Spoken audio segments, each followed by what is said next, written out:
Hey guys, welcome to Friday afternoons. Hope everybody's Friday is going well. Hope your week went well. Hey Tom, how's everybody doing out there? Oh, you're at the mute your. There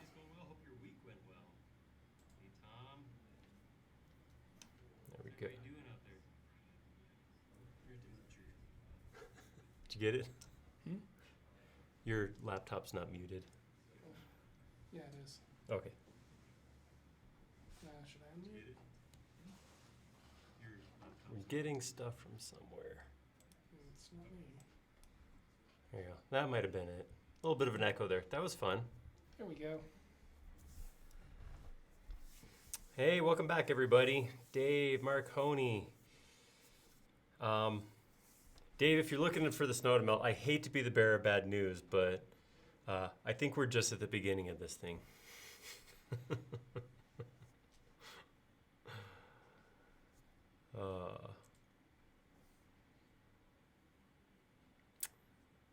Raphael, how's it going? This is going to be a fun one. This is going to be a good time this week, I think. I hope. Well, at the very least, I know we'll finish something this week, so that's a big thing. Not that last week was a lot of fun, but maybe bit off more than I could chew there. Was not able to do everything I wanted. Hello from Florida. All right. Chesterfield, England, where apparently it's wet and rainy.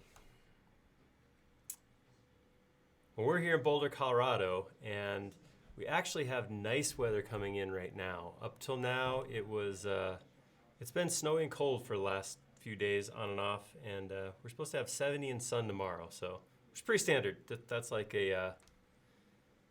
that's what we call just a autumn in Colorado. That's kind of normal, so it should be fun. Okay. Give people a couple more minutes to get on here. But yeah, thanks for joining us, everybody, so far. This is pretty cool. Oh, Seattle. No rain, but it's cold. Romania. All right. Hey, Alejandro, welcome back. Javier's never seen the snow before. Well, I don't want to ruin it for you, Javier, but it's white and it's cold. So, just setting expectations. Hello from India and Australia. Austria. Oops. And he made a joke about kangaroos in Austria, and I went and mispronounced Austria as Australia. Walked right into that one.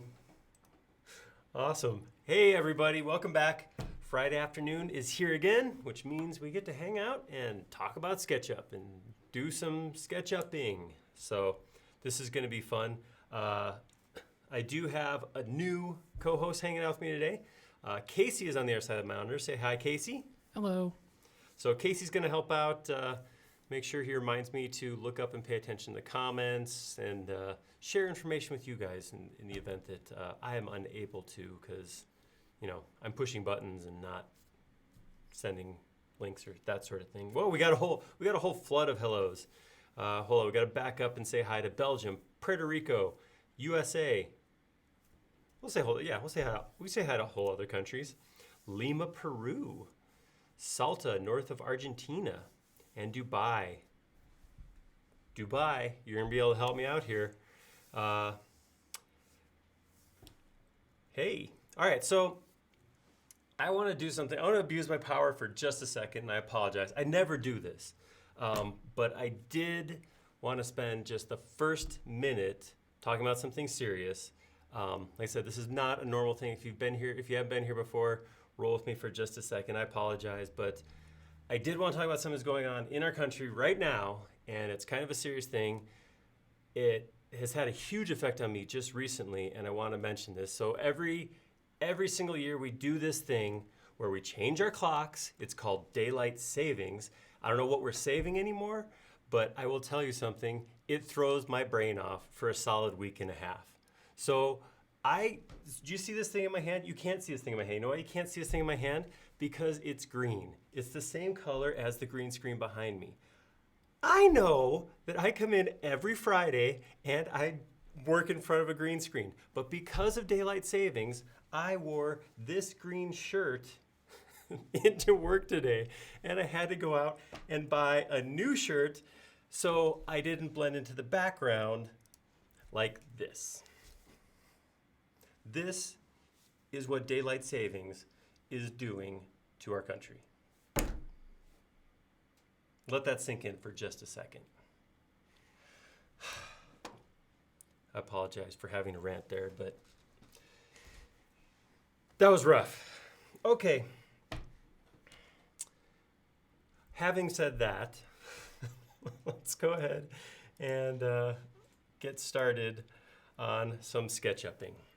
So yeah, I'm wearing my nice new Dunder Mifflin t-shirt because my Genius, I'm a Genius t-shirt didn't stand up. Yes, the irony's not lost either. You can't make a joke about being a J for genius if you did something that stupid.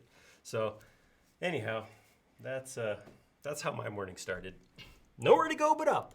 Okay, so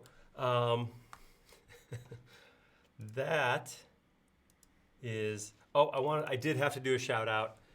I just pulled this off of Instagram or the forum. I think it was on the forum, but Liam Keating took the Millennium Falcon model that I just shared up on 3D Warehouse and made this awesome background image, and it's awesome. The guy's nuts. He's so cool. He's a great designer, and yeah, I think I finished posting this at like 3 o'clock yesterday, and he already had this up, so he's a madman. Anyhow, I just wanted to give a shout out there because that's cool. That's really cool. I did, as usual, I have started a topic in the forum. I call it the Burj al Arab.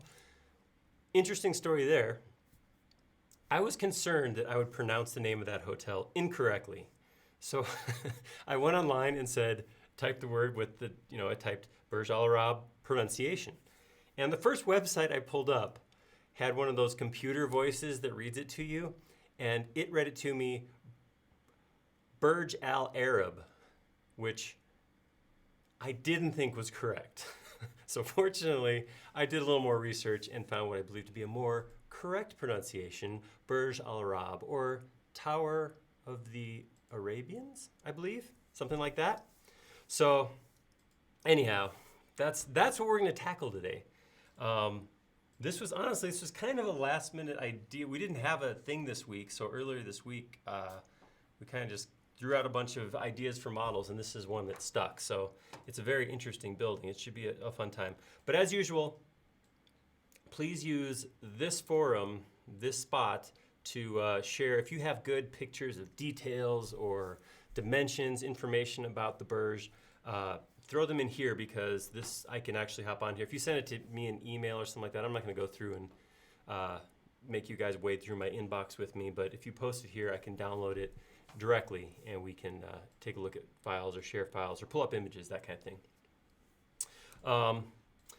So with that, hello Gamborg, how's it going? Welcome back. Let's hop in here and take a look. First, I want to take a look at what this looks like. So if you guys haven't seen it before, this is the Burj. It is, from what I remember reading, the first 7-star hotel. I don't know if that's still true now, but that was the idea. It's in Dubai. It sits on a man-made island off of the coast. It's big. It's taller than the Eiffel Tower, which I didn't realize. It always seemed like it was big, but not huge. And it's just got an awesome shape to it. We're looking at it from one side, but I got a couple images here. You can see it from the side here, how it's like a sail. It looks like a sailboat. Mm-hmm. Really cool shape, really awesome. So we're gonna go in and start modeling that. I don't have as much reference imagery as I would like at this point we're starting, but I have enough to get started. I'm gonna probably lean on you guys kind of heavy to get me some pictures or some backup. I looked for, it was weird, for being a fairly new building, I looked for some kind of plans or imagery or that kind of thing. I really couldn't find very much. The stuff I did find was super low quality, so I'm not sure what that's about, but anyhow, let's take a look and at what we got, and we'll work with what's here, and something will get modeled. I guarantee, I promise you that. Yeah, so I'm gonna leave these images in the background. May end up making them watermarks or something like that, but for right now, we can Alt-Tab out and take a look at these as we need them. Yes, Neres is saying this is ambitious, and that tends to be, that's a recurring thing. I think that it won't be the first time I pick something that I don't know how to model. That's pretty normal. I usually don't have a great idea of how I'm gonna do this going in, but that's part of the process, is we're gonna work on how to design this thing out and how to get it modeled. So with that, we will go ahead and jump in. So I am going to start by, I did have one image I wanted to import, and that was this one, which is a 2D image, and it's an illustration. It's not the actual plans. It's not based on an image or anything like that. It is a pretty simple illustration, but it has a lot of cool or good information on here. Specifically, this right here, this height from the top to bottom. So what I'm going to do is I'm going to start by putting a line all the way top to bottom. I'm going to group those together. This should sound familiar if you saw last model, because I did this 30 times, something like that. Import an image, draw a line on it, group those two together, go into the group, and use the tape measure on that line. The reason I don't do it from the outside is I don't want to scale up the whole thing. I want Mark to be normal size and not giant size. And I can tell it that I want that to be 1,053 feet tall. Yes, let's resize that. Woo! And there it is. That's big, big stuff. All right. So again, lots of stuff I don't have dimensions to, but let's see what this is. This says 643 feet up. Let's go 643. We'll go to that point. Wait. Oh, I think I just did that in inches. All right. 643 feet. There we go. It's right here. That says the occupied height, so I'm guessing that's the top of the top floor right there.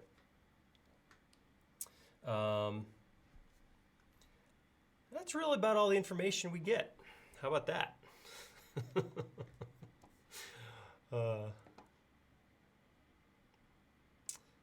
Oh, Dave Richards gave some sage advice, no pun intended.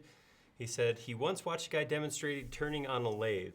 He said you should never tell anyone what you're making. Bedposts you're making might turn into a candlestick or maybe a toothpick. All right, in that spirit, I'm gonna draw, I froze, I don't know. I'm trying to think of what else this could possibly be. I failed that, failed horribly. All right, I'm gonna draw a curve here. What I wanna get first is just a general shape. All right, so this is not actually a symmetrical arc. It may be, but it's out of plane. So I'm gonna draw a Bezier curve from this point to this point. Pull it up like this.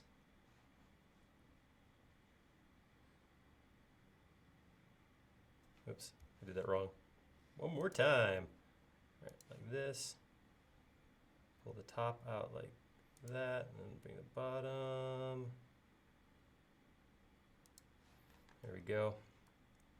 And then I wonder if I could just offset this out to, nope, curve's not quite the same. I have a feeling that this curve, and I know I'm drawing everything in plane right now, and they're not actually in plane once we get done, but I have a feeling that the curve is probably based off of this same shape right here. Draw a line down here, draw a line out here. and then draw a couple more. Draw a line here, draw a line here. At this point, I'm just mocking up some shapes. I'm not really concerned about exact measurements or anything like, well, I don't have a lot of exact measurements, so that's not gonna be too big of a deal to, be too hard to stay away from exact measurements.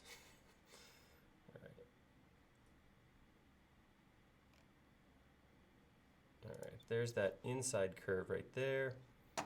And then one more curve from the peak here, down here, again, just to represent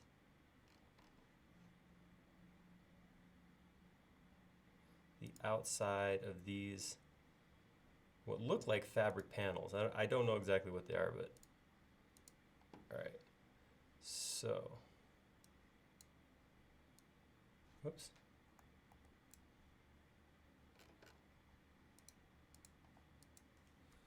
So that goes there. This goes here. Whoop. Uh-oh. Things are happening.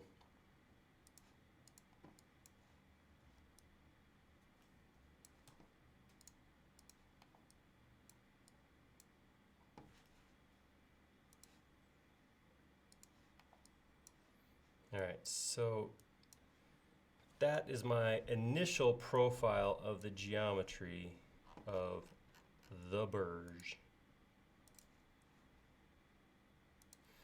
And one of the things I do when I model is I make a lot of assumptions about things based on how close they are to like even foot dimensions.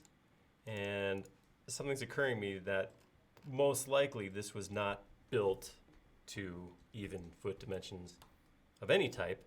So that's probably not going to work.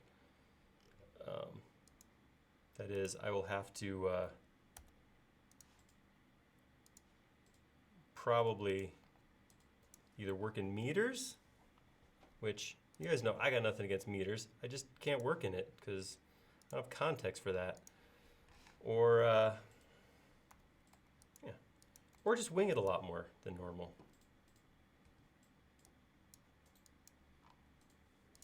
I don't know what this thing is on the back, but I'm gonna copy that, and I'm gonna get a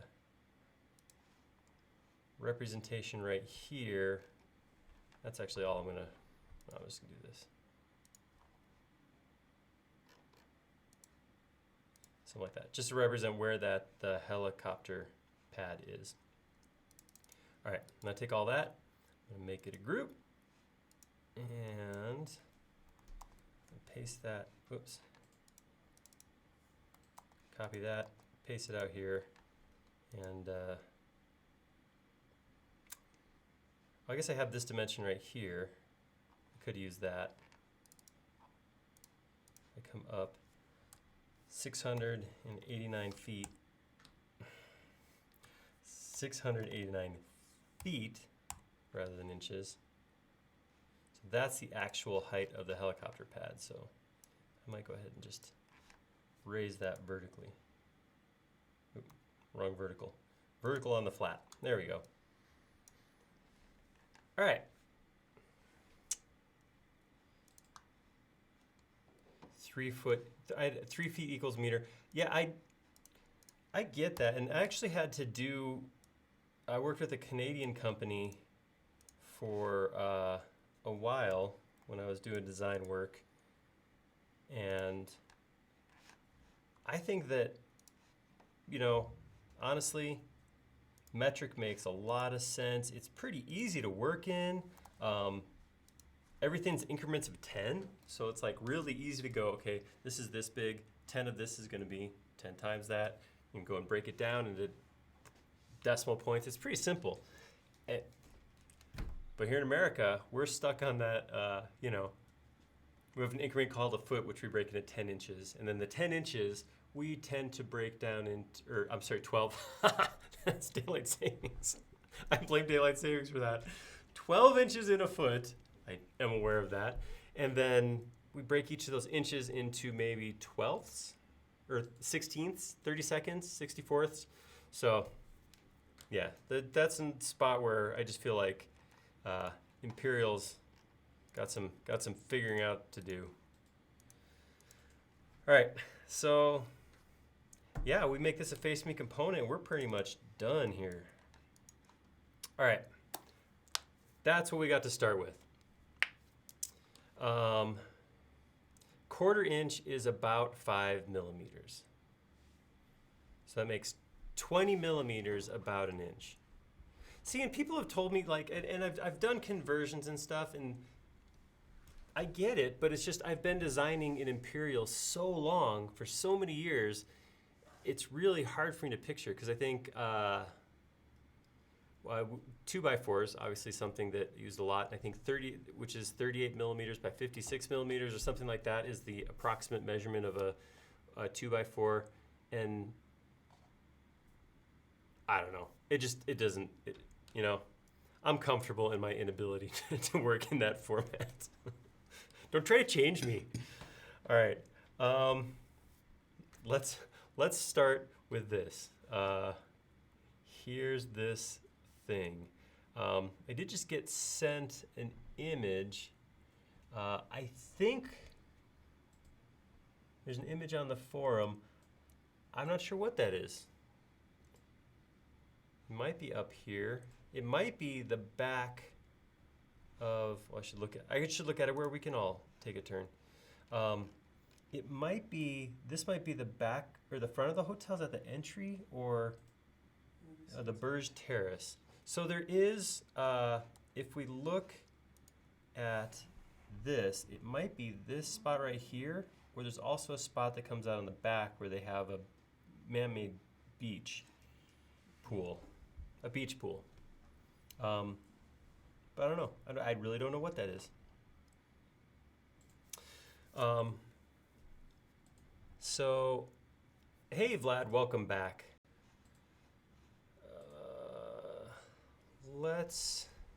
Oh, Liam got on. Are you watching from an airplane right now, Liam? I was just messaging with Liam, telling him that I was going to call out this sweet desktop image that I have thanks to him, and he said he'd be on a plane. So if that's the case, that's commitment. Yeah, that may be the very top as well. I don't know. I've seen a lot of images from there, but they're all like promotional images, and you can't quite tell what's going on.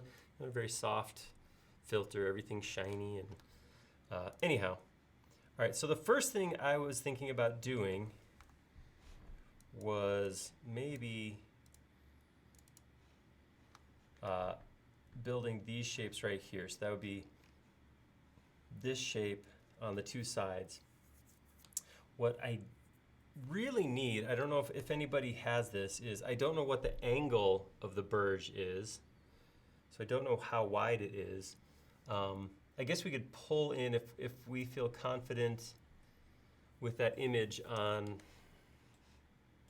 the forum, we might be able to pull that in and figure out what angle that is. And I want to get that shell, this shell of these iron pieces, big chunks of metal, get those set up on either side, and then we can build in the glass, and I'm assuming these are some kind of canvas or softer material. You got that wavy, saily kind of thing going on. So I'm going to come in here and I'm going to grab a couple shapes. I'm just going to grab these two pieces right now. Command C, Command V, and just paste them.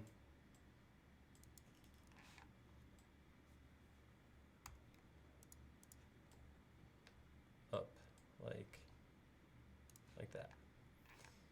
All right, so I think, there we go. That's what I'm talking about right there. CJ Ryan just posted an image, and I think this is good too. But this is what I'm looking for, is the, and there's, we have to account for some slope there. Ooh, Andy, it's back and forth. All right, Andy's in the lead. Go back to Andy. Oh, CJ, what do you got? This is perfect. I'm going to, this is a low resolution image, but I'm just gonna go ahead and screenshot it real quick. I don't mess with downloading files anymore. I screenshot everything. And we'll come over here, because again, I'm really not that concerned about, yeah, see what I can do here. I can throw a line like this. Come across to where I think, that's where I'm gonna put my center. Put another line here, a couple of lines.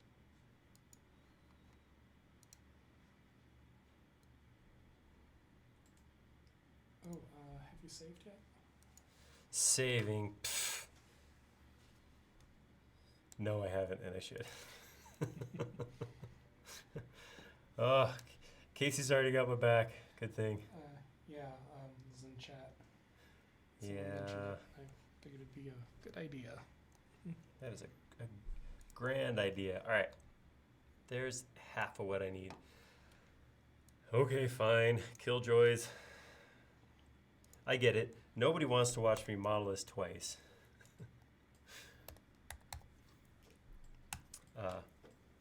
Which I respect that. That's understandable. Okay. So I'm going to take this and I am going to just use rotate to flip it 180 degrees. There we go. And what I want to look at, so the two things I want to check out is that angle right there, because I don't think they're the same angle. I think that these are two different angles. That angle right there.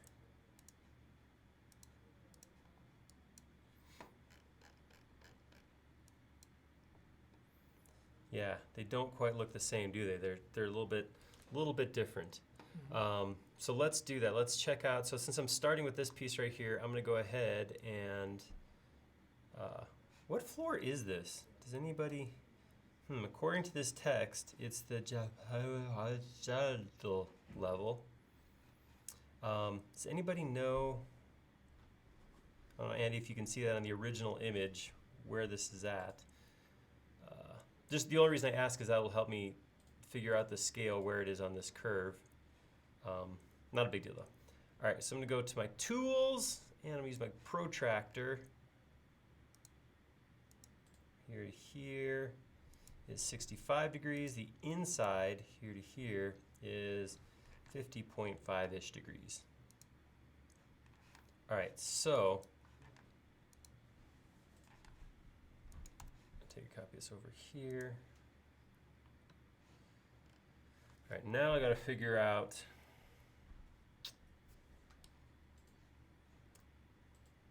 this scale right here. Whoa, watch the language, fam, civil engineer, with your buttress. All right, I'm gonna call this a component. And we're gonna call this the steel outer structure, or structure. And I'm gonna take that, I'm gonna copy it over here. I'm going to flip along the green axes. And what I gotta do now is I gotta figure out where along this 65 degrees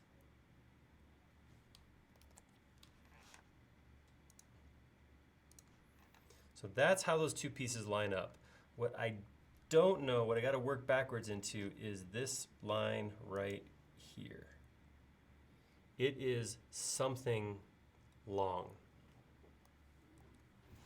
So I'm trying to think of where I can work down. So what I was saying before is if I knew where on this curve this drawing was, I could take this geometry and scale it to the curve.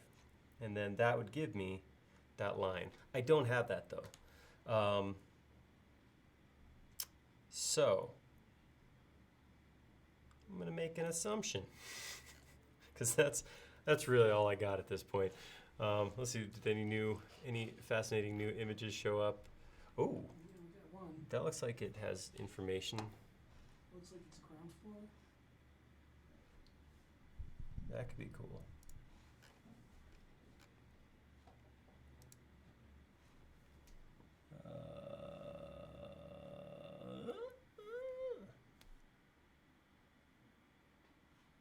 It's got something here. Yeah, I don't know what I'm looking at here. It's hard. I was surprised. So at this point, we've done a few, I don't know, what are we at, a dozen live streams? 15, something like that. So usually I go look for imagery a day or two before. Like I said, what I don't want to do is I don't want to just regurgitate a model I already made to you guys. I want you guys to be involved with the process.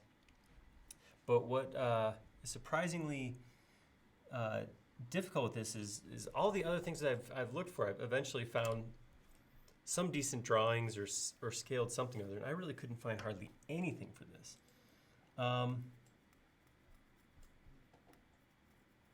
Yeah, I don't know. Can't tell what level this is.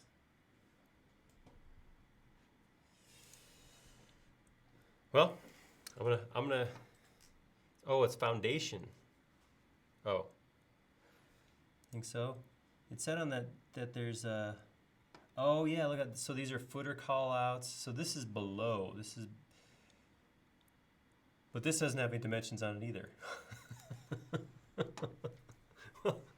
Hey, at least it's consistent, right? That's the important part. Yeah, but see, I can see it now that you mentioned that. I do have some footers here. This is probably the outer portion. I can't quite tell where the thing we're working on now connects in though.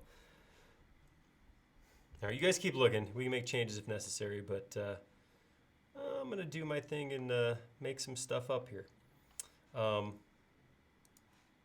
gonna say, so this,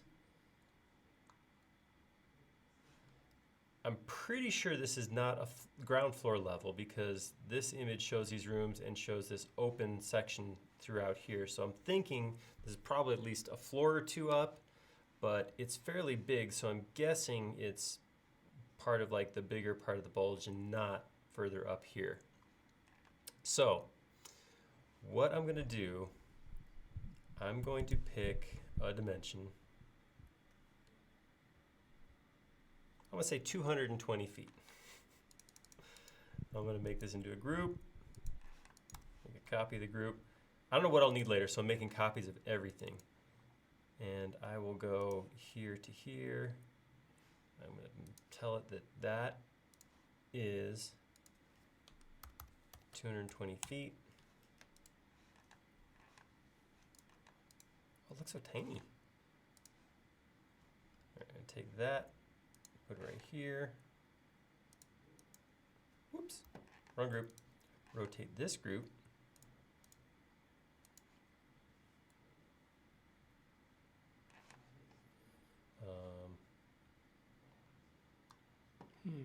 I didn't do that right.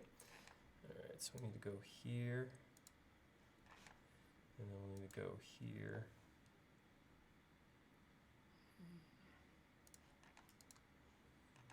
All right. And now I can take this.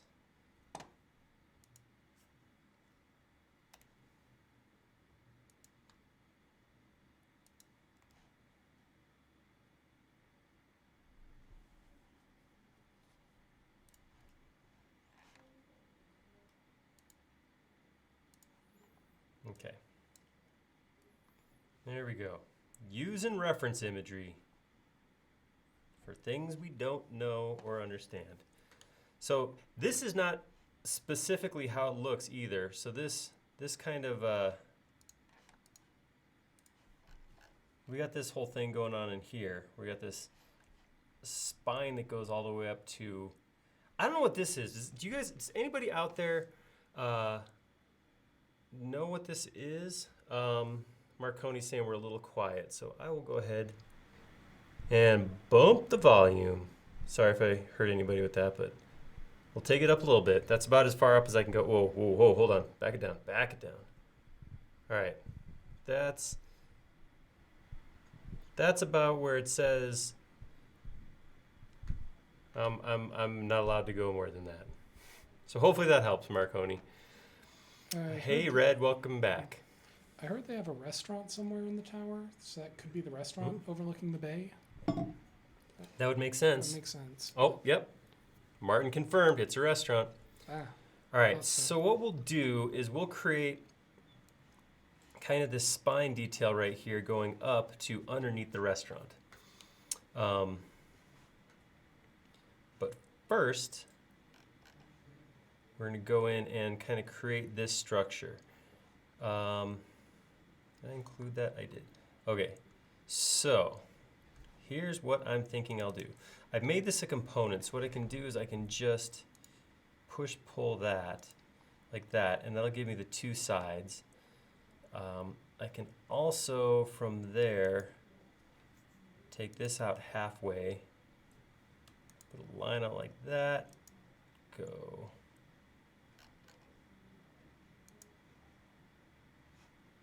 Go parallel to this for no reason other than I like when things are parallel. And then I'm going to close in this shape.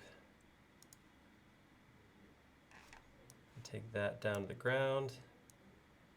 Take this up to somewhere. That's going to go up to a height that I don't have that height on my drawing right this second. All right, so that I think I can hide this now. Okay. So this, I'm guessing, goes up to here-ish.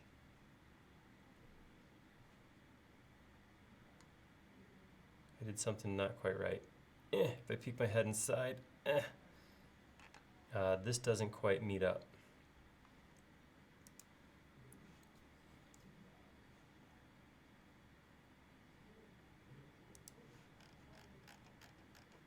Oops, look at that. Missed it by that much. All right, easy enough to fill in though. Just gotta drag it all the way down the bottom. And then get rid of this extra line. Cool. That should be pretty close to a solid now. You guys know I am a fan of solid modeling whenever possible. All right. Okay, so that is going to work for right now. Oops, I don't know why those are not softened. All right, so for this right now, that's gonna be good. Nope, got another line there.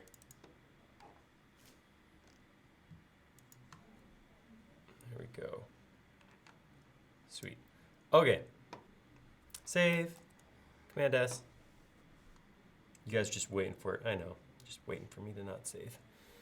All right. CJ Ryan found, I found images that referred.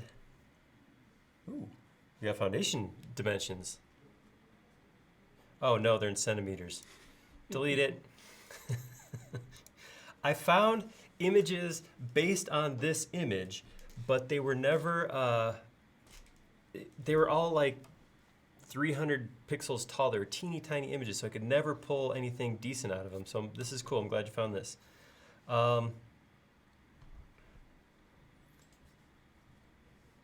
Awesome. All right, because what I'm kind of thinking I want to do is I kind of want to pull this in and scale it vertically just to use it to get approximate locations of like the thickness of this big piece and then where this line comes down so I can start roughing in that shape there. And to convert it to inches just for me.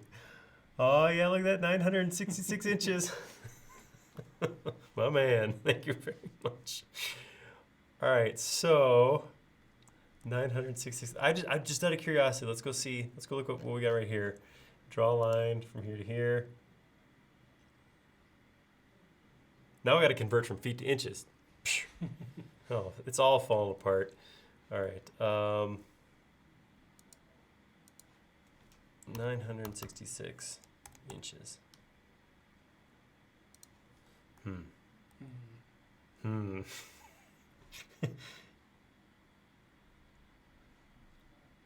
Well, I'm back to not knowing exactly what that's a picture of then.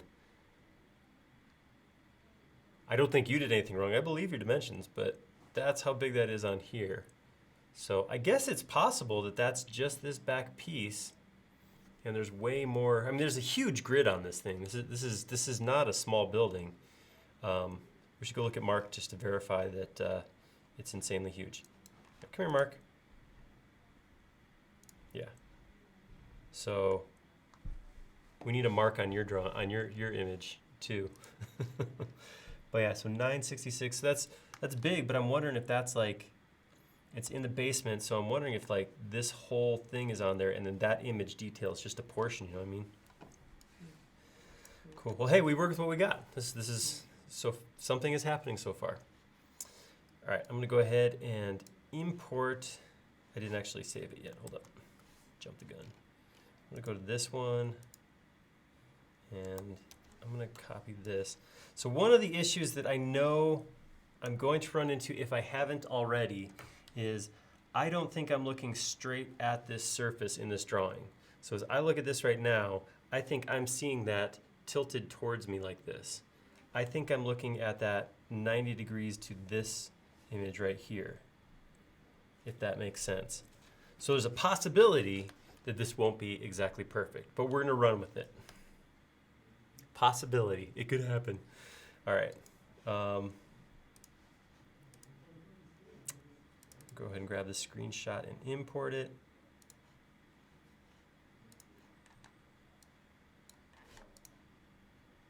All right, I'm gonna draw a line from here all the way down to about, no, actually I don't have that on this model. I have there down to here.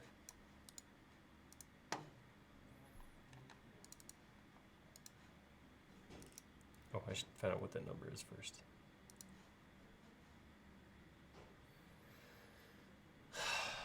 (901) and 901 feet 1 and 9/16. Oh boy. So let's call that 901 1 9/16. See, it's obscure, dumb information, but my brain works with it, so that's what I got. All right, so I'm going to grab this from this point and align it to right. Huh. It's not quite lining up, is it?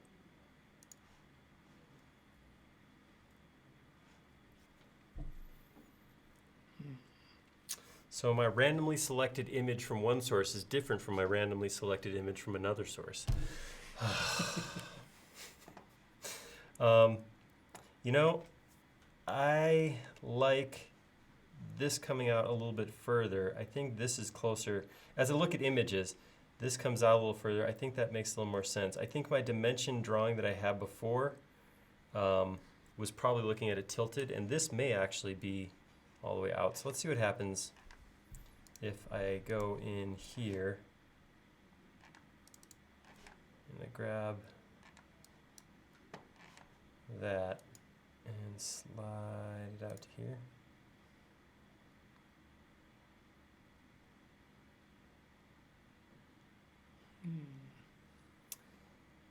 All right, so where it broke, so I was hoping I could just grow the bulge out, but remember I had those lines across there, so somehow I broke the arc. It didn't work. No big deal though, because I can just come in here to Bezier curve, go from here to here. I gotta turn X-ray.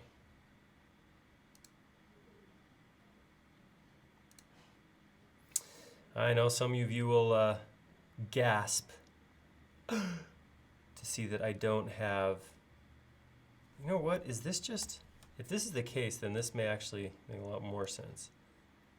This is just a standard arc from this angle. All right, I like that way better. I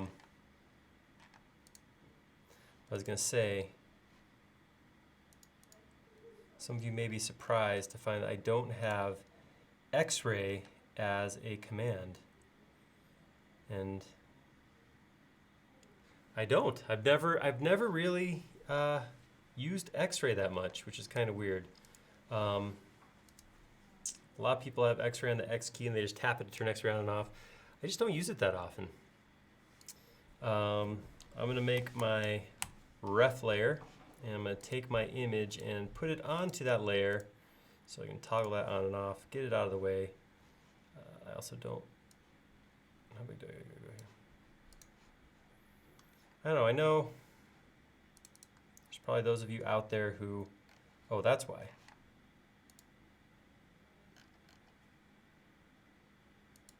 There we go.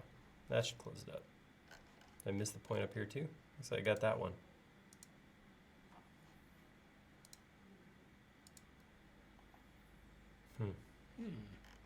Something's still not closing. Let's time to start drawing random lines and see what happens. It's obviously just totally out of plane. All right, I'm gonna do this. I'm gonna take this, get rid of that plane completely. Draw a new line back here.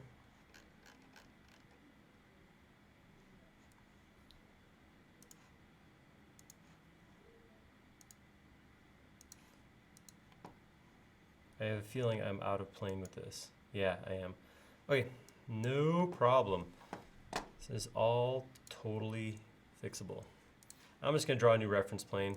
This is one of the spots where I'm like, I could mess with this and poke at it until forever, but how about instead we just get rid of it and then I'll just draw a new arc. No point in holding on to something that's broken. I got no pride in this. There we go. All right, now I can just take that and I can option push pull this out like that. All right, there we go. Cool. So now we're back to having a thing that looks correct.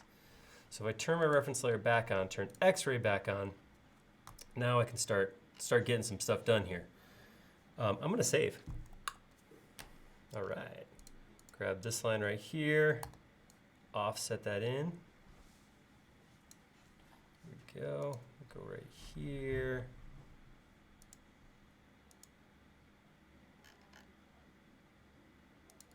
There's a lot of cool details on this model that I really like.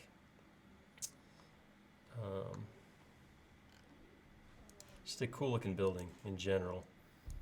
And this kind of goes like that. I'm going to grab that because I want to keep that same dimension on the end piece. I'm going to bring it up here. I'm going to bring it up here. Get rid of some of these extra pieces.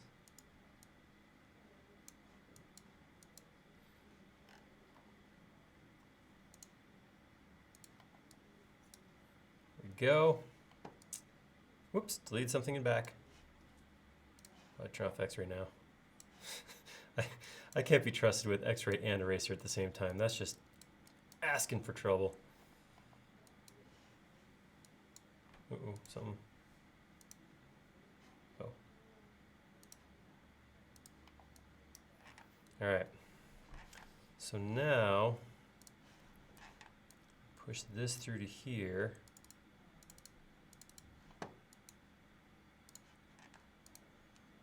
And we pretty quickly and easily, whoops, how did I manage to erase something? I'm just that good. I can wreck my model without even looking. X-ray turned back off again. All right, to be like that, just to get this up and out of the way for right now. We'll mess with how that all comes together at another time, in another place. All right, one of the things that I think is very cool about this is these trusses. So if we look at our image over here, they are three-sided. 1, 2, 3, 4, 5, 6, 7. No, there's little segments on the end. 1, 2, 3, 4, 5, 6, 7, 8, 9 segments in each one. 1, 2, 3, 4, 5, 6, 7, 8, 9, 10. Well, they're different. Of course they are, because using one component would be way too much to ask. What I'm going to do here is I'm going to start with just a line. I haven't really thought through how to do this, so I'm going to grab a line there, grab a line here, and a line here. Why didn't you close? Oh, because I don't have a line across the bottom. Uniformity. All right, so each of these is going to be the center of one of these trusses. This is a big truss. All right, so I'm just going to take this one out here real quick. All right, I'm going to draw an arc from here to here. I'm going to pull it out. I guess I should do this actually before I pull it out. Do this with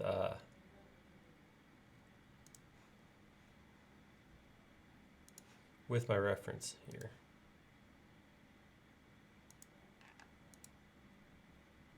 I went out of plane. One more time. All right, stay on the surface. There we go. So I'm going to take that surface and bring it over here. Now there's 3 of them, so what I'm going to do is I'm going to take this. I'm going to make this simple. What am I going to do? I'm going to make this into a group real quick. Go into the group, and I'm going to change the axes so I can work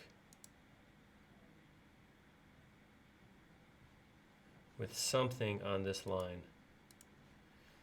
It wouldn't be too hard to move things around, but this is just going to make it a little bit easier. Because the first thing I want to do is I want to take this surface and I want to rotate it so that there's 3 of these. So I'm going to go 120 degrees, 2x, to get my 3 sides of my truss. Cool. All right. How many? I have 12 segments here. So if I want to find the middle, 1, 2, 3, 4, 5. Whoops. That doesn't feel right. That's not the middle, is it? Is it the middle? It looks pretty close. It's middle-ish. I'm doing this because whenever possible, only do something once and then copy it. So maybe I can get away with only doing one side here, and then I can copy it over to the other side. All right, so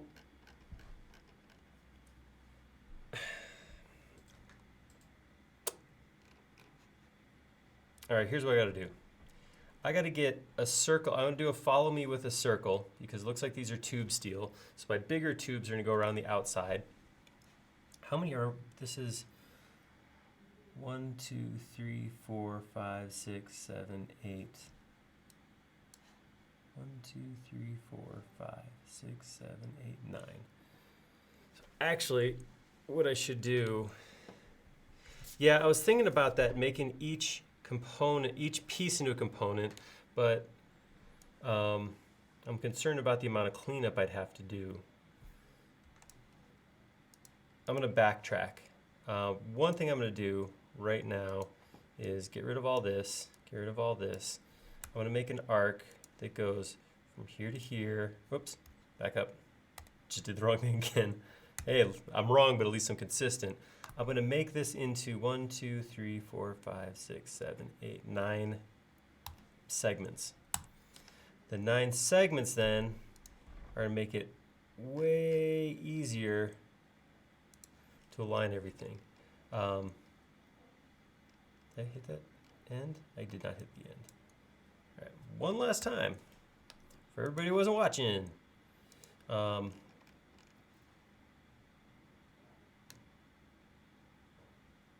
right, so, okay, that's fine. All right, so there we go. So that's 9 segments. So now, Wait a minute. did I reset my axes again? I think the top line is a little off. Or is it? Oh, it's going the other direction. It should still be okay. As long as the end-points are the same. Yeah, you're right. I did lose my, my axes reassigned itself.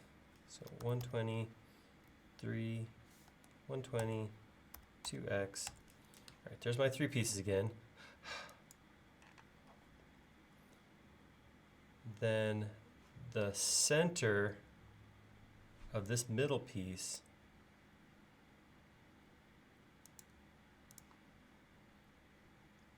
that's just for reference. That's where I want to work from. So what I'm going to do is I'm going to come in here. I'm going to grab a circle in, oh, I guess it's just in the red plane. That makes it easy. I'm going to pull that out.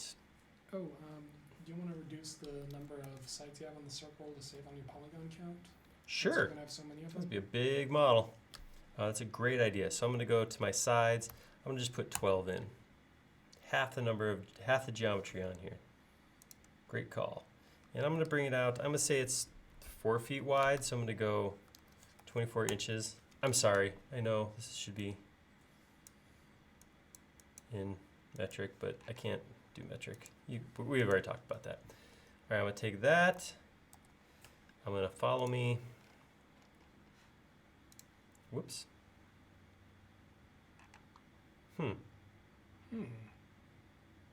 That was interesting. Not sure why I did that. Salvageable, because I can go to, if I can find the center of this circle, I can just grab it and put it right back where it goes. All right, so there's one piece, and now I'm going to go in my red axis again, which is slightly out of plane with the end of this piece, which I know. And I'm just going to say go from there. My axis got reset again. What is going on? All right, whose job is it to be watching my axes?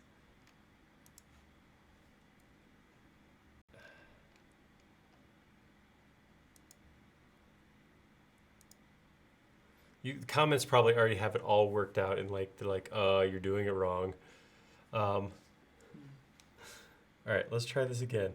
All right, gonna rotate, go here, red axes, option, 120 degrees, 3x, no, 2x. All right. All right. That got me something. Nope, actually. All right, now I'm going to take these 3 pieces, reverse them so they're facing out. I'm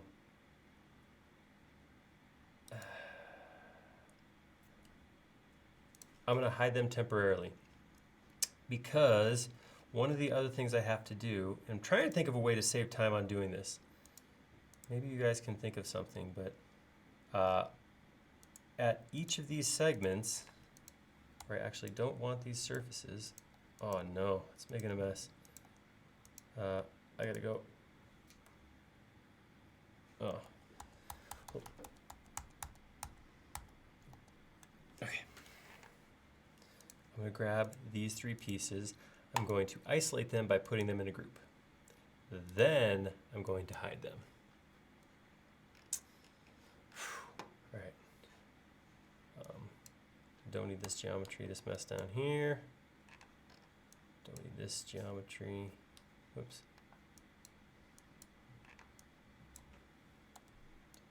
Delete.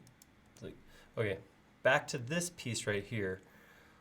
here's what I'm thinking I got to do. So I got to go find my endpoints, because what it looks like in the drawing to me is that each of these looks like it's got another bar going around it. Which is okay, not upset about that in and of itself. What I don't love is that each of these is a different size. So I'm trying to think of what's a quick and easy way to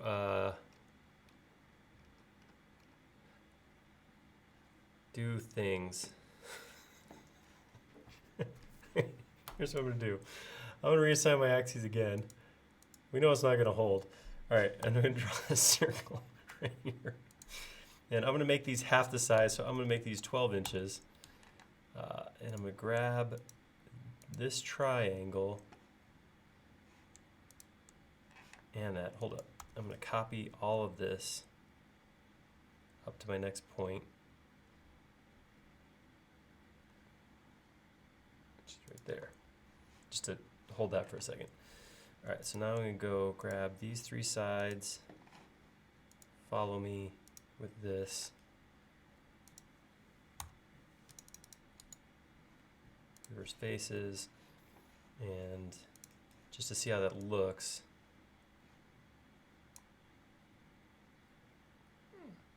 I'm good with that. That's not bad. That's not bad.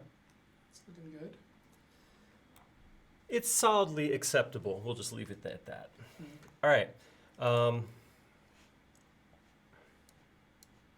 And rather than flipping this on and off, I'm just going to say, I'm going to make a truss layer. And I'm just going to toggle that on and off as I work through here. So what I should be able to do too is I should be able to grab these 3. It's just 3 surfaces now. They have hidden geometry, but those surfaces I should be able to copy from this point right here, option, and put that on the last point. Get rid of that imagery behind me. Right there. Since there's 9, that means I should have 4, 4, 4, or they should come up and be even on both sides. Yeah, by that. All right, and the quickest, easiest way to do this here is going to be, I'm just going to go to move with nothing selected, grab this point, pull it out to that point, pull this out to that point.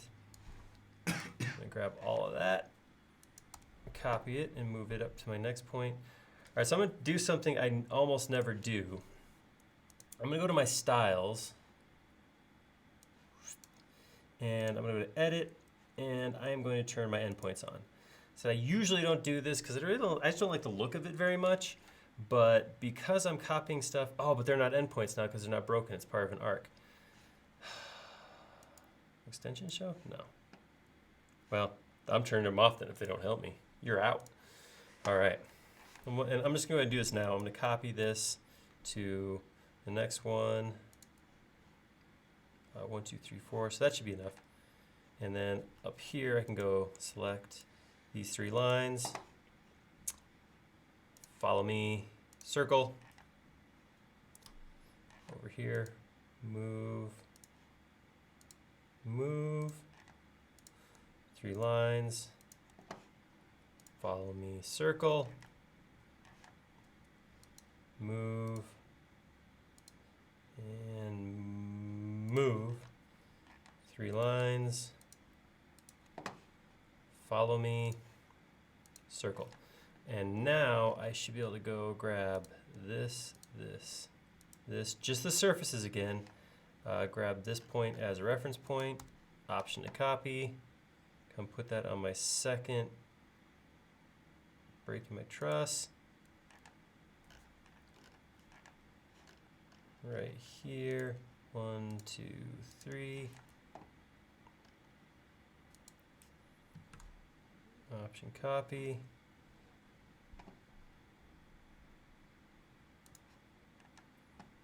from here.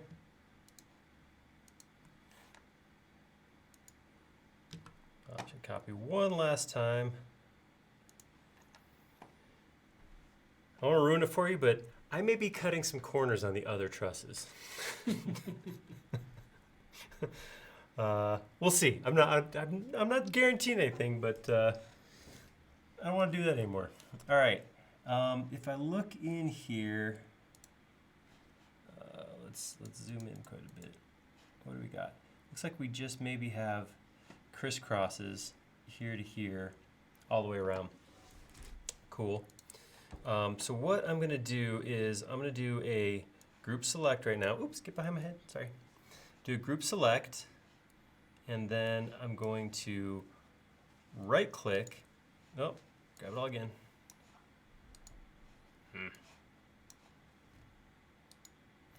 And select only faces. This is an extension. This is an extension called Selection Toys. It's available on the extension warehouse. And Selection Toys is from a developer named TomTom, which sometimes he's on here. I haven't seen him though. And what that does is it lets you actually filter selections. So all I want to do is grab just the surfaces. I don't want to grab my lines, just my surfaces, or just my faces. I'm going to hit click faces, and that's going to select just those faces. Now I can right click and I can say make group, and I'm going to assign that group to my truss layer, which is off. Now I got a nice clean layout once again. All right, save, Command S. Hey look, now that we've moved to this nice green screen backdrop, you can't see my shirt that I changed out of, but you can see my entire bottle. Before this was, remember, just a floating logo. You guys remember that? That was a while ago.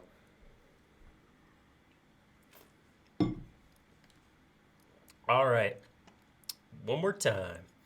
All right, so I'm going to come in on here. I'm going to draw a line from here to here. Draw a separate line from here to here. And now I got to get a couple of in-plane circles. In plane to these two lines. So I'm going to do this similar to what I did. You know what? Back up. Just one side. And I'm just gonna abuse this axis apparently.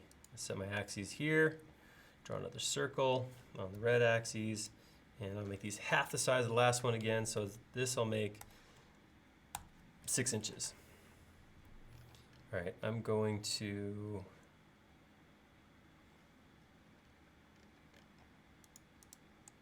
make this into a group. And I think I have a reason for doing that.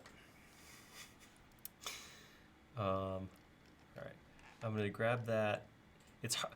I don't know if you guys ever hit this, but it can be tough to zoom in on line work because what SketchUp does is it looks at what pixel your tip of your mouse is over when you zoom. So when you scroll up and down, it says what is the tip of your. It goes from the screen to your tip of your cursor through to what surface it hits next. And it assumes that whatever surface you're over is what you want to zoom in on. So when I'm zooming here, if I keep my mouse directly over a line, it zooms in on the line. But as soon as the tip of the mouse goes off onto that surface in the background, that's why it's jumping past my lines. So if you are working on lines, gotta try to get nothing behind you. It's going to be a little bit easier. It's still, because there's no surface there, you're eventually going to get to the point where it jumps past it, but it's a lot easier if you don't have surfaces behind you. You get a little more zoom out of it. All right, Option, I'm going to copy this over here. I'm going to, is this right? Rotate this way. Nope, because I got to get in plane.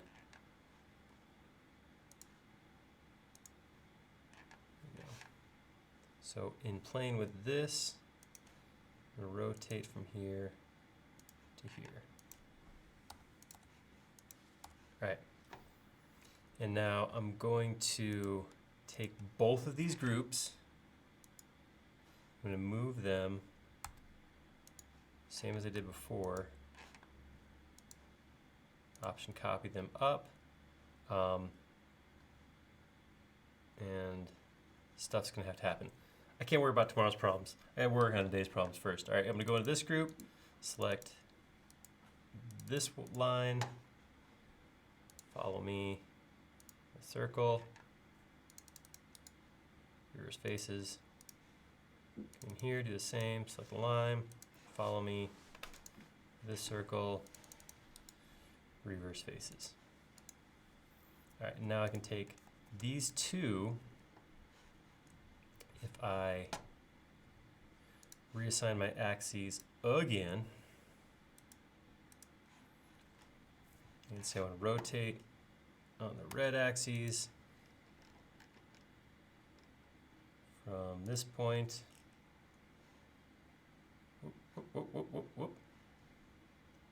to this point 2 times. All right, that gives me that. Let's turn our truss layer on and see how that looks. It's looking pretty sweet. All right. But that's only once. That's only one thing. That's not enough. It's not enough things. All right, so now what I have to do, I thought I could save some time here, but now I can't think of a good way to rotate this, because these are these in plane? No, they gotta be sticking up, right? Yeah, they're sticking up. So I can come in here and I can rotate them this way so they're in line with this point, but they're still out of plane this way. So I don't have a quick and easy way to clean that up, so what I might just do is just recreate them. I think by the time I figured out how to do that,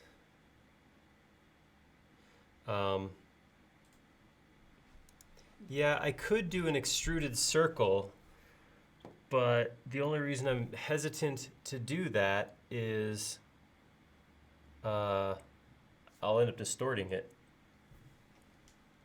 because I'll still have to grab the ends and rotate them to get them to line up, which it changes on each segment.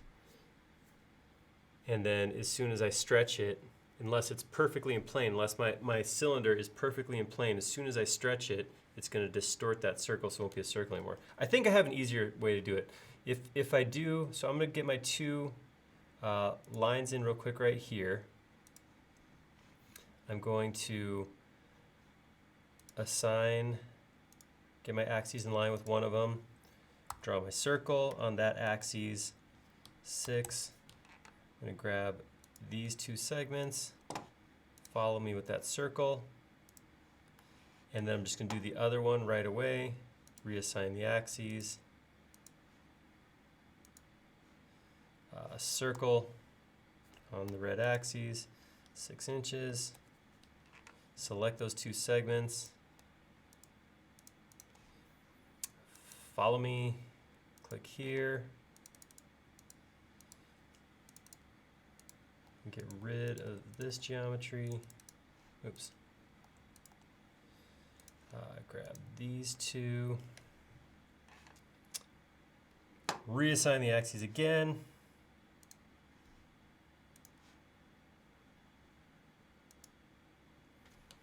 and then I can rotate on the red axes, 120, 3x.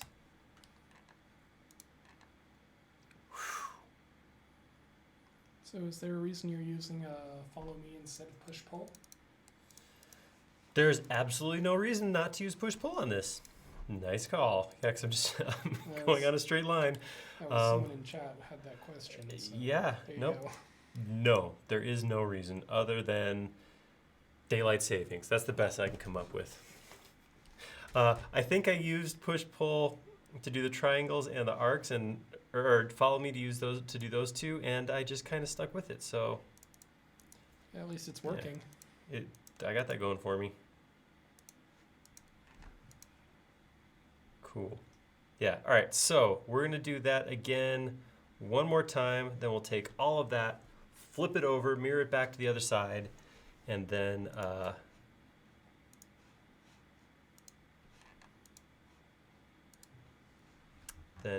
yeah. So push pull, it's just a great idea.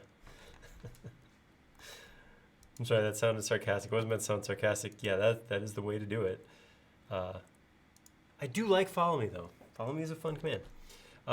It's one of my favorites. It is. If I had to pick a favorite, nothing personal. All you push pullers out there, push pull's a great command. It was patented by Atlas Software. It's a cool command for sure. But eventually, I just got to the point where I needed more out of command, and that's when I stepped up to follow me. It could just do a little bit crazier, you know. Actually, it's that when you're learning SketchUp and you inevitably do an example of a building where you put crown molding in around the top of the room.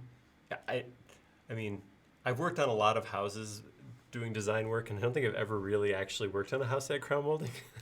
But so it's not like it was a practical thing, but just seeing that relief, that detail swoop around, and all of a sudden you have that.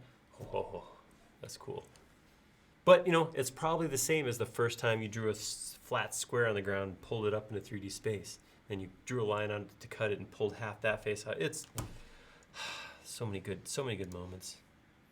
Yeah, that's the thing about SketchUp tools. They're highly addictive. Yeah, exactly. All right, so I'm just going to use push-pull this time to pull this end down to... nuts. I have to turn on X-ray. Oh, maybe I have a reason I didn't use push-pull right here. There we go. And this one's going to come up to this. All right. This line right here again. What out there in comment land? What is I've talked about this, but I want to hear from you guys. What is everybody's favorite command? And don't feel bad if it is push pull, even though I just, harassed you a little bit about your favorite command. If it really is push pull, that's cool. Let me know.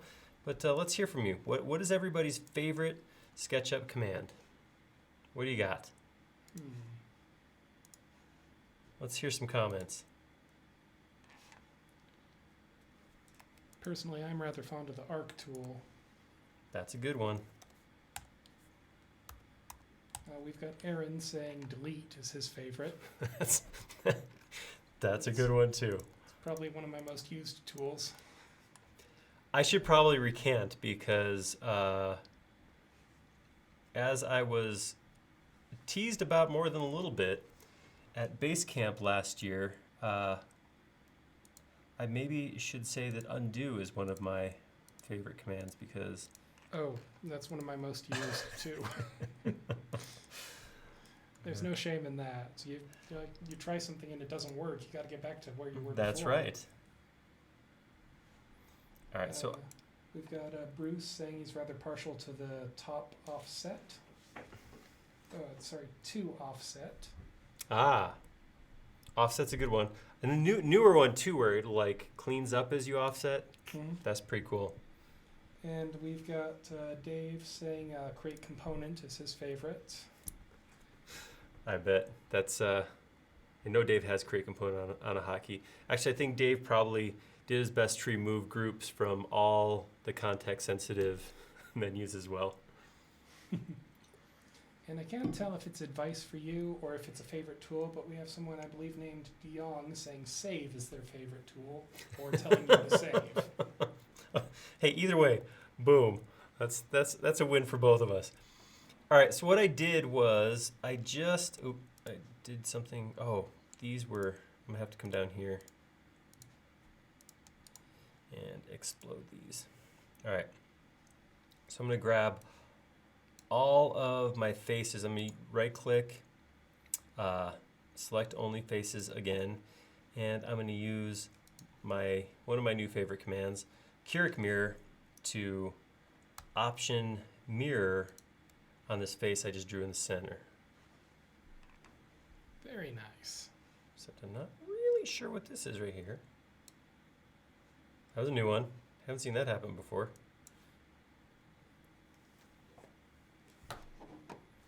And I'm out here now. Huh. I think I may have found a bug in the Cure Up mirror. All right. Fortunately, I saved just before, so thank you, DeYoung, I believe, reminded me to save. I appreciate that. Let's try this again. Yeah, I caught that. Thank you. Is the display a little fuzzy on your end? We've got someone in chat commenting the display seems a little fuzzy. Yeah, I did notice that it was not quite as crisp as I would like, the screen capture back here. It's not, I don't think it's terrible. Is it like unbearable, you guys? It looks fine on my end, but Okay. let me check a couple of things. Let us know. It may be a speed thing too. All right, I'm gonna try this again because I'm a glutton for punishment.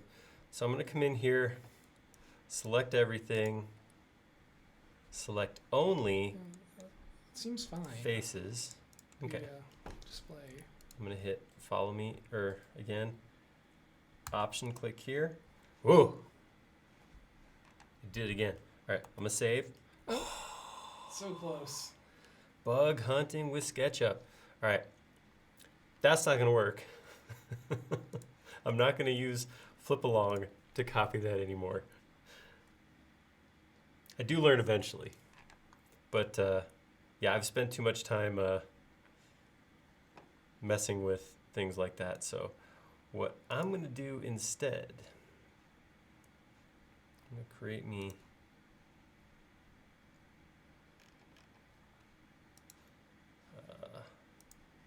a line up the center right here. And then I'm going to, let's see, here's what I'm gonna do. I'm gonna go grab all of this. Oop. Grab all of this. Nope, one more level deep. Grab all of this. I'm gonna grab just my faces again. And I'm gonna make the, dang it.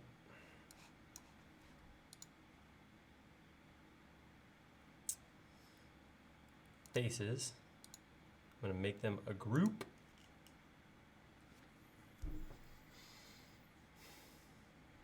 Now that's curious. Save. Ooh, I got to save that time though. Save. Oh, they were my lines. Look, my edge lines went away. That's interesting. Joke's on you though. I don't need these lines anymore. So how do you feel about that, Mr. Tough Guy blowing up my model? All right. What if I just get rid of these and try mirror again? What's the worst that could happen? Option click. All right. Right. So now, no, that wasn't right though. It was close. It was very close. But I can fix this though. This is not a big deal. We're close enough. And this, since this is all grouped, it's easy enough for me to come in here, grab it at this intersection right here, and move it down to this point right there. There we go. Perfect. Ooh, looking so trussy. Yeah, trusses are hard to do just in general, not just in SketchUp. It but is not untrue. There's just so many pieces of geometry Yeah. and I'm sure there's some magical truss design program that just does them perfectly somewhere out there, but they're just difficult in general. they are. Right. So I drew some lines totally out of context of everything. Let's get rid of these real quick. All right. We're back. All right. If I come in here, a couple of these are turned inside out. Reverse faces on those. Oh, They're back on the outside. definitely save. We're Oh, getting yeah. some Now people that in chat. Now that we've gotten here, Most definitely. That's an excellent, excellent plan. All right. So, do you have one last set of trusses to draw? Oh, whoops. There's your problem.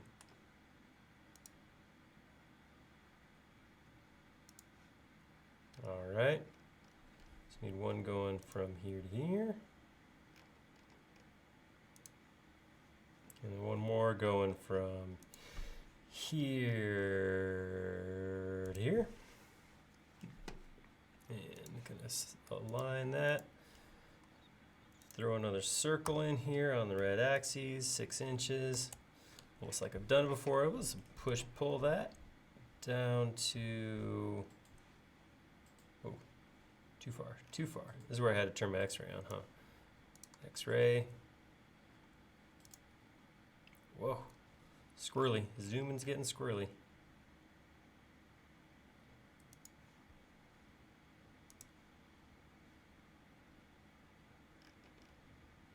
There we go.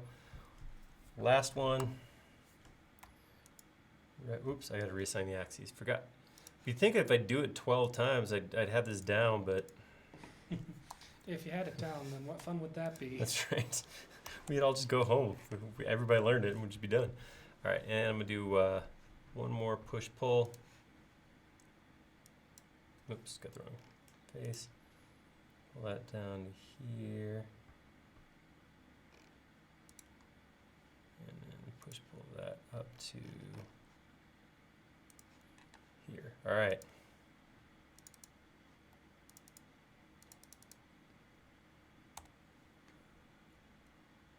Nope, I don't want to get rid of all that yet because I need to.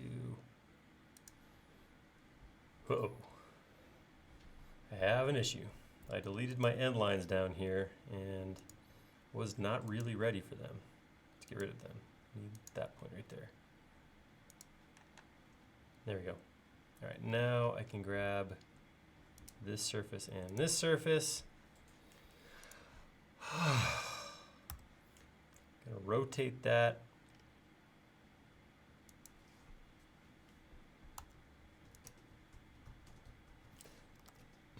$120 to X. There we go. All right. And I'm going to do a big mass cleanup here because I'm going to go get rid of all these lines now. Don't need them anymore.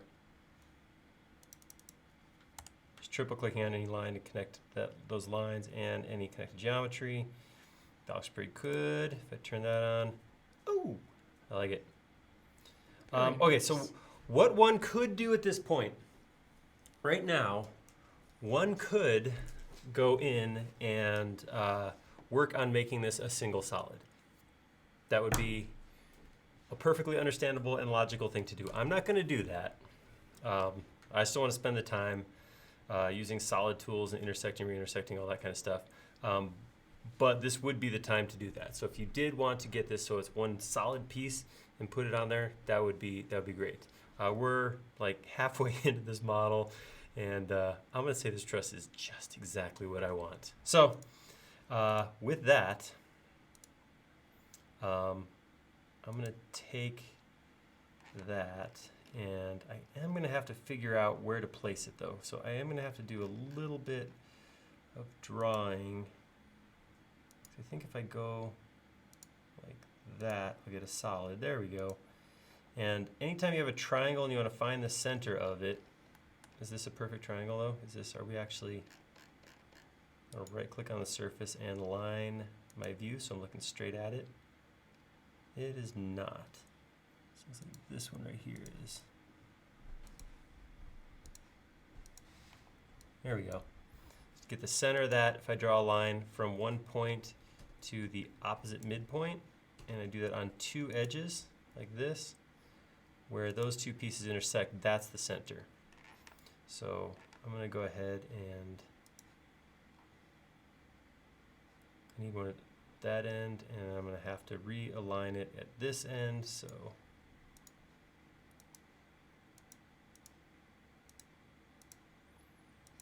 I draw a line from here all the way through this thing. And this is all being drawn out of context right now, so this won't be part of the component.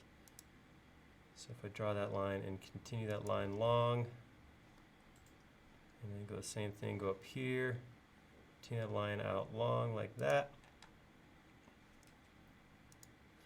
All right.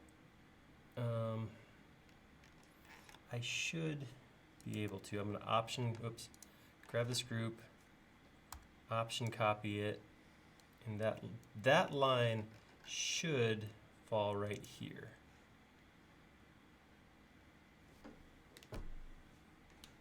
Well, that looks pretty solid. That wasn't a engineering joke. I meant that lined up pretty well. Yeah, looks really good. I feel pretty happy about that. All right, so that we should save. Based on chat. Thank you, Yannick. Thank you, Naries.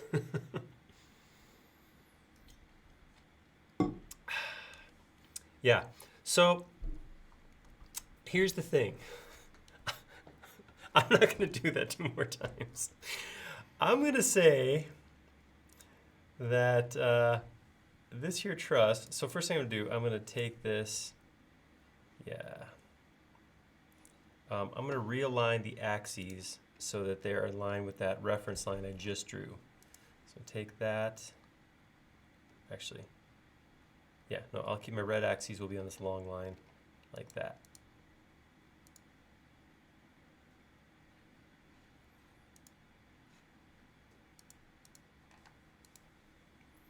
I'm going to move this one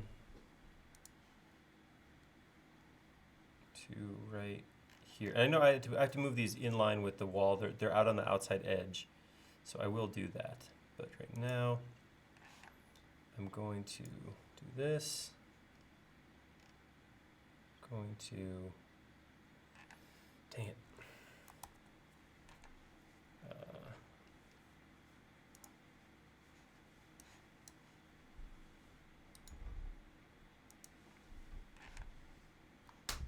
Oh, my group's out of control. All right, but that's okay. I'm gonna explode some stuff out in just a second.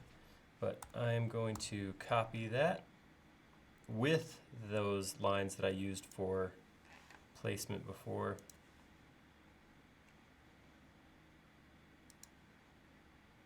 Move that in line with that point right there.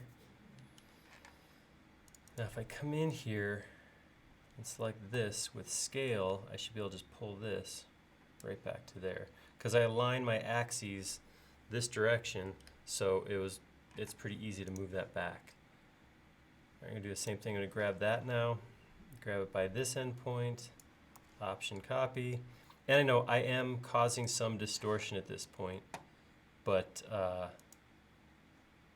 so depending on the purpose of this model, I may go back and hand model that all, but right now, I feel pretty good with this.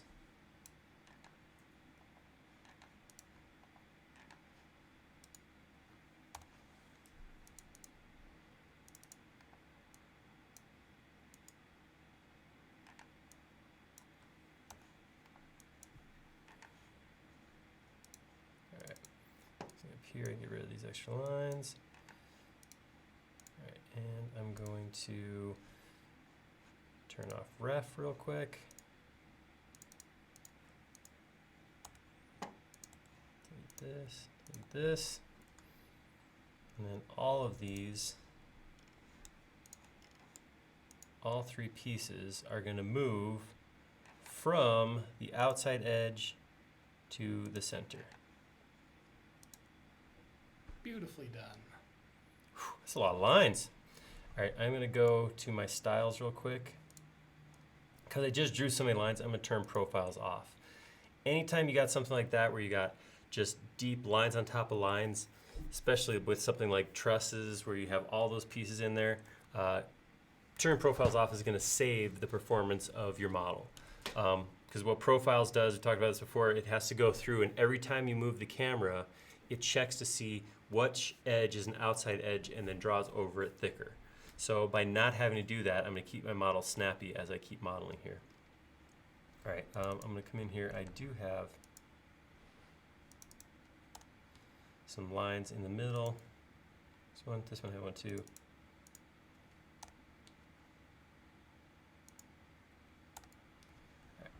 There we go. The Burj. All right, whoops. And throw it away. All right, extra line there. Cool.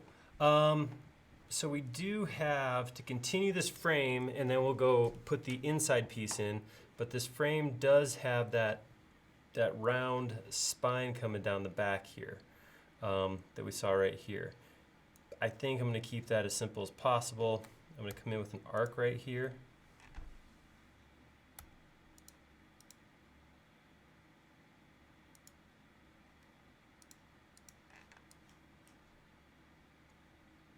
That's not going to work. Try that again.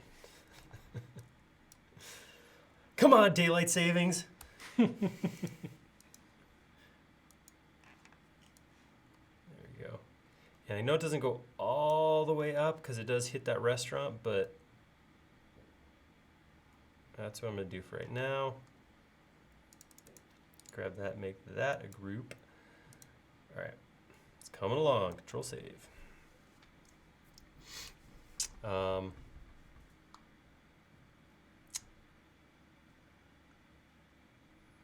Okay.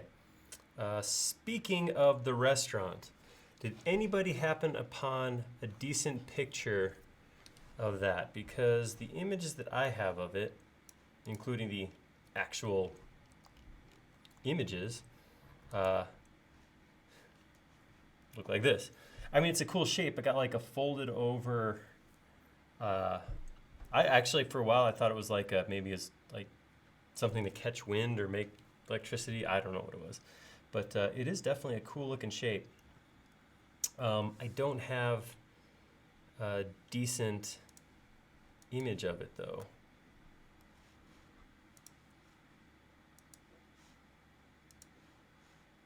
Oops, where'd my other picture go? Must have closed it. Is this a good picture? There's nothing. Can't see it at all from this side. I can find plenty of pictures of the interior. It looks really fancy. It is very fancy. I was reading about the down duvets they have there, which are harvested from, I can't remember. I'll ruin the story, but it's very interesting. They have like these duvet covers which have this special down that can only, so much of it can be harvested each year from the nests of wherever these gooses are, or geese are, gooses. Where these geese are, it's pretty crazy.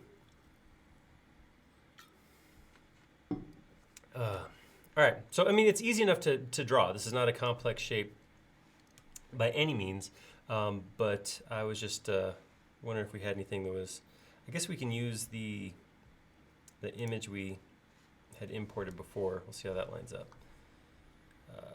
Right here.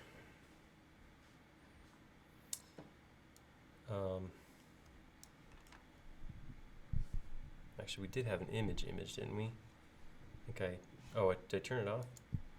Oh. Oh, this is cool. Because this does actually verify, because the way the restaurant's shooting off, it does verify that we are looking at this surface in plane. That's awesome. That's great to see. Because if we were looking at it directly from the side, we would see the Chicago Bears logo. Bears, I knew what you were going for, but the Bears has the squished C. The Cubs C is a perfect circle. I'm from Illinois. I know my C logos on my sports teams. All right. So here's what I'm gonna do. I'm gonna go. Did I delete? I did. Okay. I'm assume this is halfway.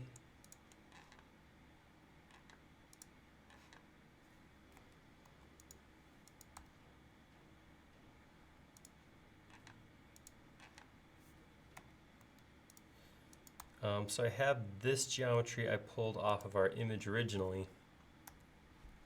So I'm going to go ahead and do this.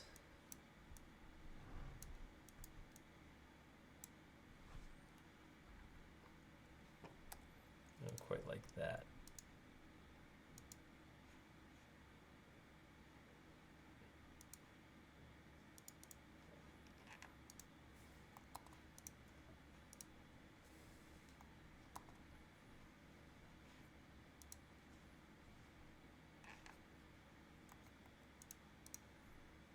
All right. Actually, it really looks more like the Champion logo, that clothing brand. Than it does either of the Chicago team logo things. All right, so how does that compare to the image? That's definitely more squished in out than that. Try the scale tool, I suppose. That I could. All right. Let's grab a scale.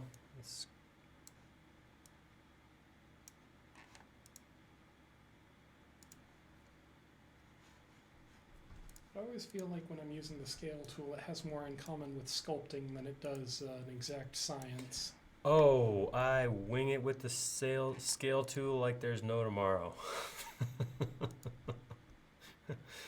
Okay, I feel good about this shape. It does look like, I'm gonna do this to cut down on the number of edges I work with. It looks like, to me, when I look at that shape, it looks like I got something like this, and maybe this. So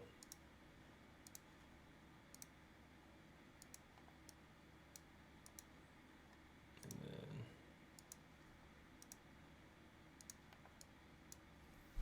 all right, that's what I see when I look at this shape right here, based on my seconds of referring to it. And Aaron has a question unrelated to SketchUp, but it is related to football. He wants to know why it's called football. I blame the Europeans because they came up with that term. We just adopted it and stole it. So I have no idea. That's a very good question, and something I'm going to have to look into later tonight. You do occasionally kick it. It's just not an all the time thing. Yeah. I don't know. I think that traditional That's a good football, question. which is, of course, not the stuff that we play in America, was very popular, and we were jealous. It's my own theory. We wanted in on it, so we co-opted the name football. It's as good a theory as any, as far as I'm concerned.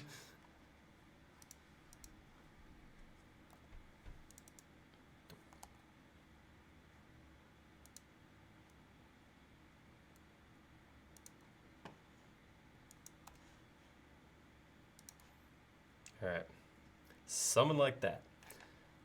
I'm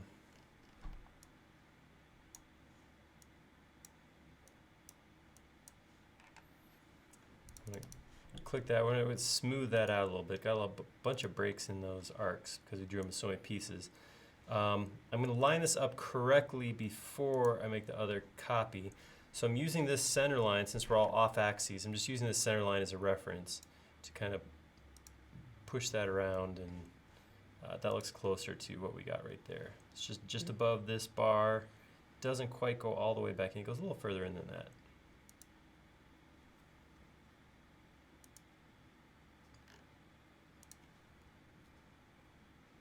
Okay. There we go. I'm going to save.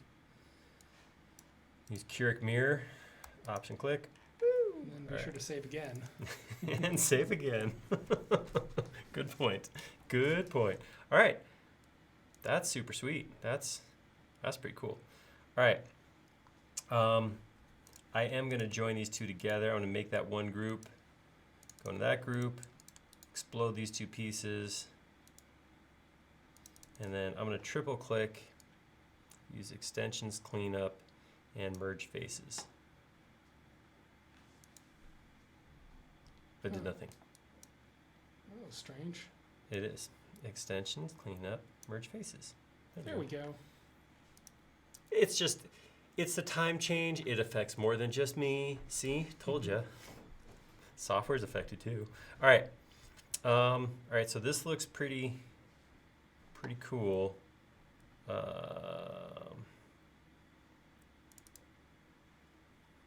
gonna drop this down just a touch.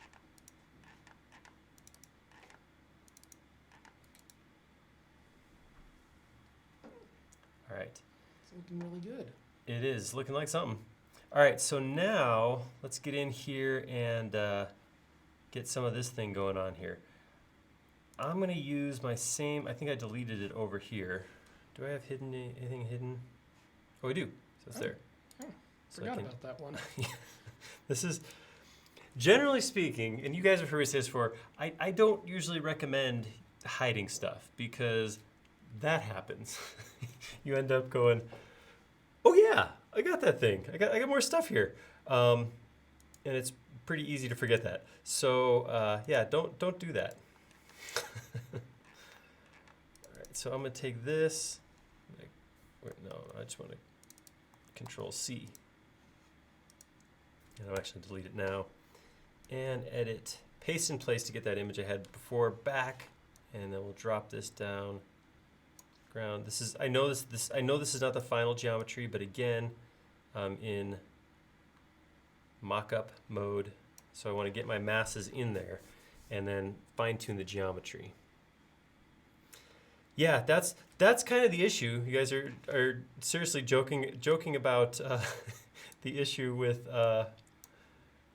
following, and all the time. I do that way more often than I want to admit. That I go try and hit, and I'm like, hey, got some more geometry right there. That's fun. All right, so here's what we got going on. This face of this structure we put in, the next structure does step out from that, but it matches this bigger curve. So what I'm thinking is, what's going to be the best way to project this face back onto that curve? And I don't have an answer for that. I'm literally, that's what I'm thinking. So what I'm going to do is I'm going to select this face, Control C to copy it. I'm going to come out here. I'm going to put this all onto its own layer.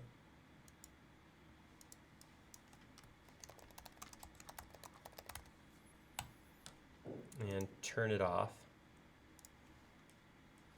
And then I'm gonna edit.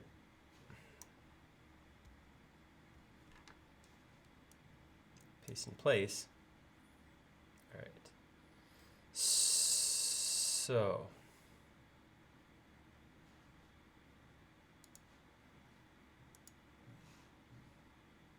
if I carry both these lines back, does that mean I can take this geometry and rotate it from here to here? I think that might have worked. Why, yes, it does. Thank me for asking. I was not 100% sure that was gonna actually work. I enjoyed geometry when I was in school. I wasn't great at it, but I did enjoy it. That made a lot more sense than, say, algebra. I know what you mean. I had a similar experience. Yeah. Math was always one of my favorite subjects until algebra. That was difficult to learn. Yeah, just algebra just did not work for my brain. All right, I'm gonna take that and I'm gonna use someone's favorite command and offset this thing. Actually, that's not looking right, is it? All right, back it up. Do an arc from here to here. And, nope, not from there to there. From here to here. Like that. There we go. Now that could be correct. Awesome. Whoops, nope, hey, slow down. My eraser slipped. All right, and that will push back.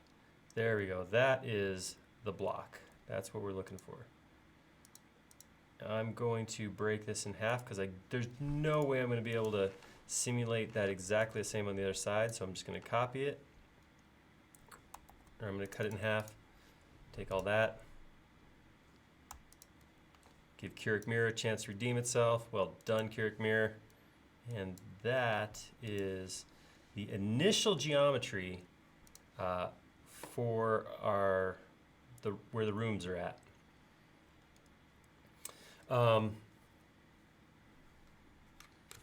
We've got someone named Payman who says, "Hi there, glad to be here. It's their first time watching, but they've learned a lot so far." Awesome. Thanks for coming by, Payman. Hopefully this is the first of many visits. Get to hang out with us more often. They say they have watched some of the past sessions you've done as well. Oh, you seemed like a smart person to me, so that proves it. The restaurant extends 89 inches. Where's that feet? Yeah, it's feet. Yeah. I had a feeling that didn't sound right. Pesky units. Right. It's 89. difficult to keep straight. Yeah. Oh, so many numbers out there, right? Absolutely. Oh, no way. Hold on. Check this out. I drew it out 72 feet. What? 72 feet? All right. Hold on. 89 feet. All right. You were pretty close. I thought so, but all right, I'm gonna grab this. Nope, I better put my other side on here too real quick before 89 feet. Grab that, move it out to here. Oop. So this, I don't know if you guys have ever done this before, but I've done this many times thinking this is gonna work and it never works. So I thought I'd share, because that's what we're here for. If you're gonna try to draw out to an in-plane line like this or move something out, as soon as you come here, the point disappears. So you can't actually use this as a reference. So what you're better off doing is going to that point. I'm gonna draw a vertical line. And that way when I move this out, I can move it out and just snap to that line. Like I said, it will disappear, so. I'm drawing out two different lengths. Why is that? Something might be not perfect. All right, so 89 times 2 is 170 something. Something's not right. 89 feet. That's where that should go to.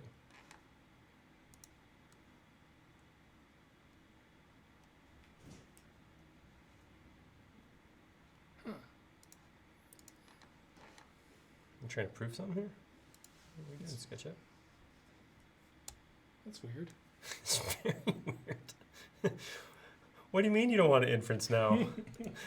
You can't stop inferencing. That's not how it works. What is going on? Everything's falling apart. All right.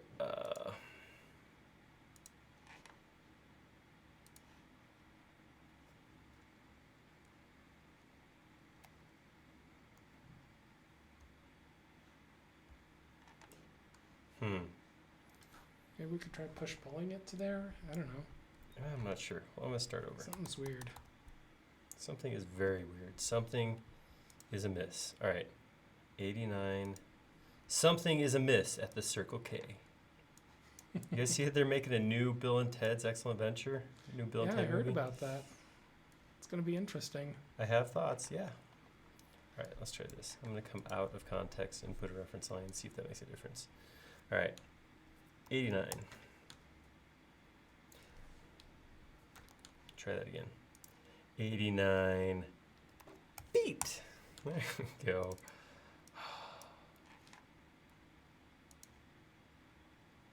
Weird.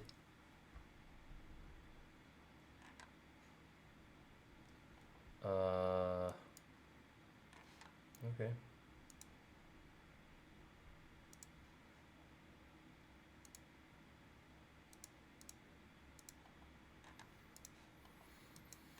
All right.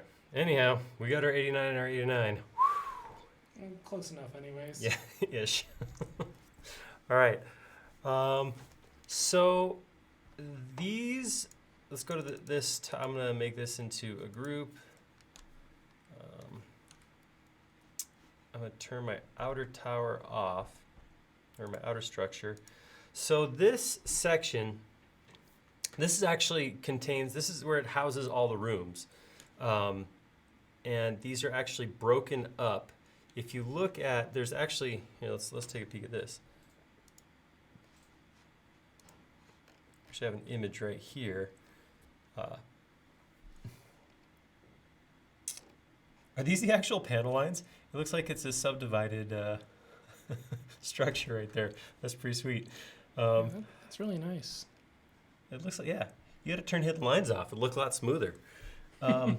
If you look right here, you can kind of tell, you can kind of see them, but these are actually the breaks of the different rooms.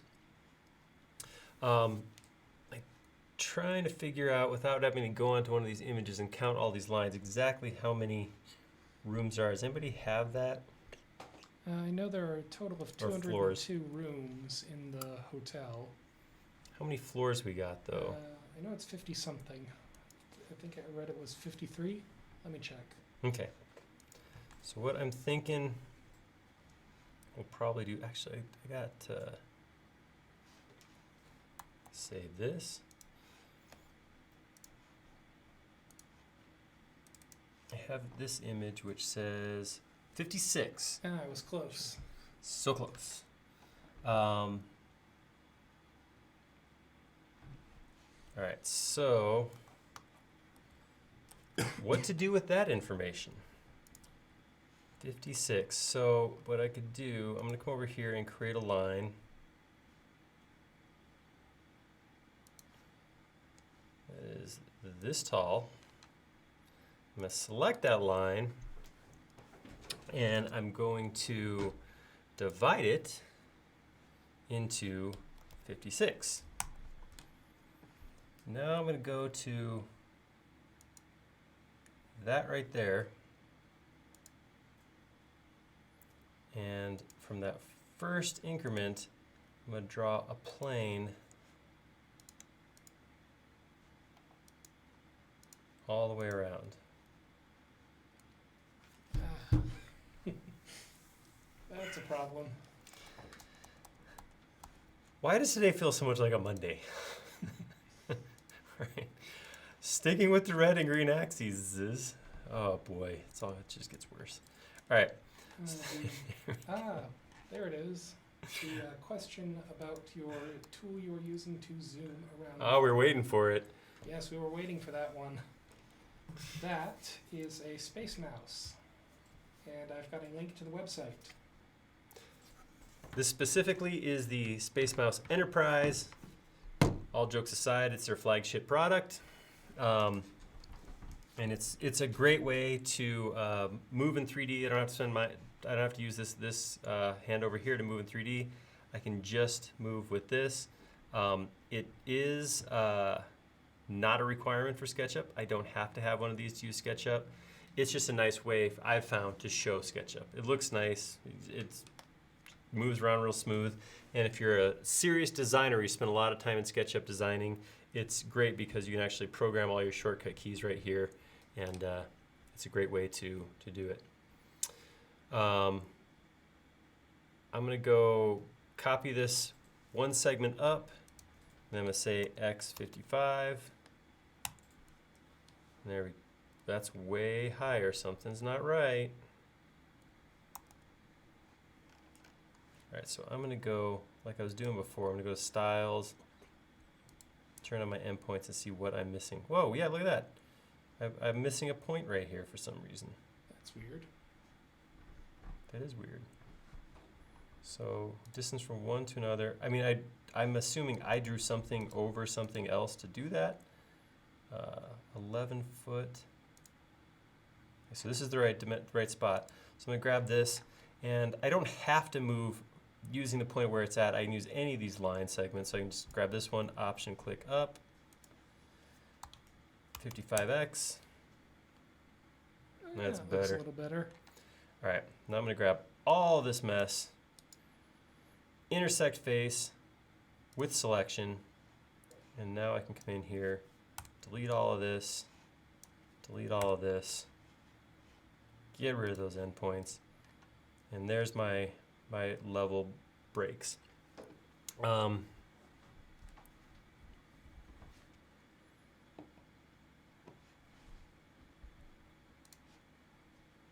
All right, now we're getting closer to the pictures.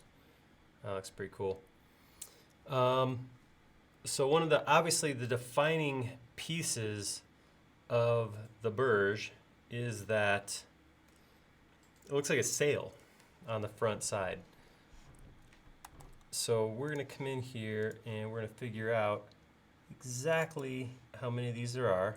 So it doesn't go up. I'm assuming that this is multiple floors too. I'm assuming this is like 2 floors because this is less than 55. Mm-hmm. But we'll leave our divisions for right now. So we'll say 2 floors up. I don't know. Well, let's see. 1, 2, 3, 4, 5, 6, 7, 8, 9, 10, 11, 12 of these. And then a couple floors on the top. I feel like the universe wants me to try to do math right now. But I'm pretty obstinate. Yeah, Mark suggests going there to check in person. Hey, if somebody's got the hookup and can get me out there, I would be happy to go size it all up. Yeah, I read somewhere that the rooms are $2,000 a night, so I would not complain about that either. Yeah, I'm not a thing I got. So what do we do? 56 minus 4 is 52. So is it every? Looks like every 4 floors. So 48 floors. 56, 8. So that's 4 down from the top, 4 up from the bottom. Okay, so if I come over here like this.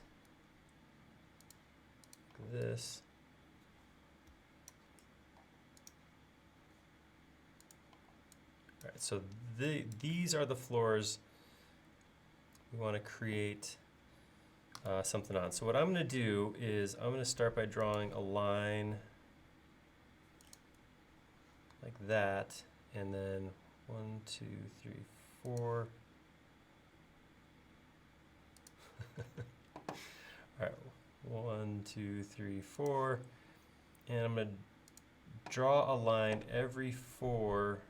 It looks like that's how often these are in here. There's a dozen of them, of these sail things. Yes, that was another official design term, sail thing. 1, 2, 3, 4, 5, 6, 7, 8, 9, 10, 11.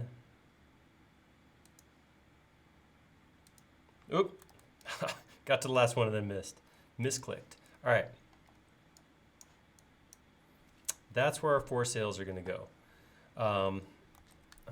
I assume there's some kind of a super sweet entryway down here, but I can't really make it out, so I'm going to leave it open for right now.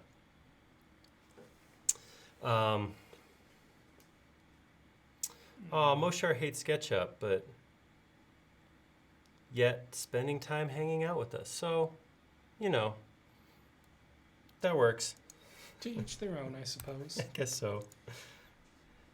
I hate mushrooms, in case you guys were wondering. That's where I'm at. Yeah, I've never had a mushroom. It turns out I'm allergic to them, so I don't know what they taste like. Save. All right, I'm going to go ahead and pick an arc here that I think looks nice. And yeah, that's what I'm doing. I'm going to copy that to here, and then I think I'm just going to go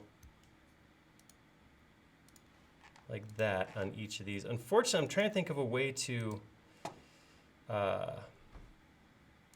since everything, and I mean like seriously, everything on here is different one level to the next, because I could do a vertical array, but then I'd have to move both endpoints. So as I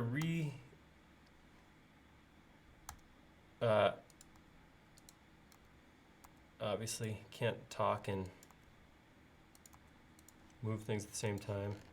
If I did an array, it would I could do an array from the center and put those all the way up, but then I would have to come back on each one and move both ends.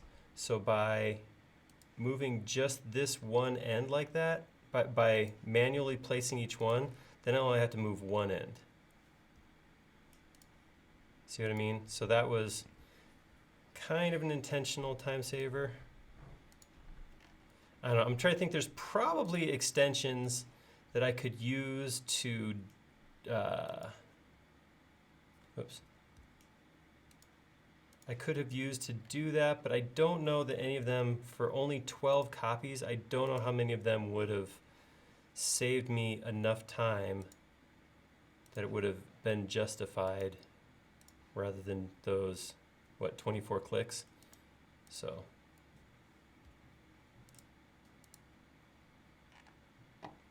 There we go. We have little lines here to get rid of. All right, now question comes. How do I want to do this? I had a couple different ideas on how to throw in these sail-y pieces. And I don't know which one's gonna work. So we're gonna find out together. Man, wouldn't it be boring if you guys just showed up and I just like knew everything and just showed you everything? What fun would that be? That would be so dull, right? I mean,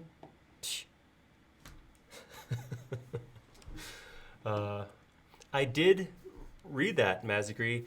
Burj al Arab means Tower of the Arabian? Is it Arabian, or I believe something like that? Which is cool, because you know what I'm gonna have to do? I'm gonna have to explode this tower temporarily. I'm gonna do this. I'm gonna make a copy. Ugh, that doesn't have any of my intersected geometry though. All right, turning off the outer structure.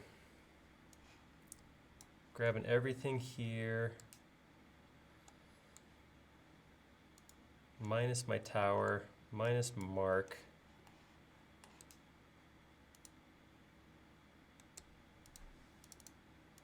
Minus my sail skeleton. So that's just all of my lines, all my breaks, all my floor breaks. And I'm gonna make those into a group. Put them on a new layer called floors. I'm gonna turn my floors off temporarily. There we go. Take a copy of this, because I am going to explode this. And I can actually, right now, get rid of these extra pieces. So just strip it down to the geometry I actually need. I don't need most of this. In fact, I don't even need, getting crazy. This is really the skeleton. This is what I actually need to do this next piece. Now I gotta figure out how to do this next piece. Uh-oh. Yeah, someone in chat. I'm gonna save.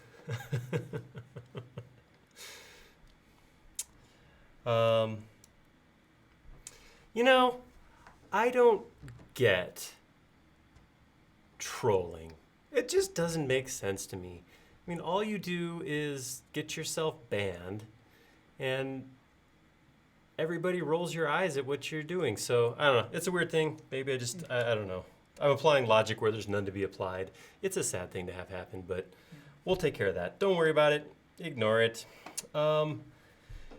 So if we grab this right here, I'm thinking, like I said, a couple different ways I could think to do this. I'm going to go in here to extensions. Let's try curve off first.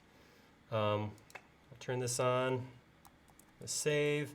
I'm going to say I want to skin these contours. And it's going to go out, but I believe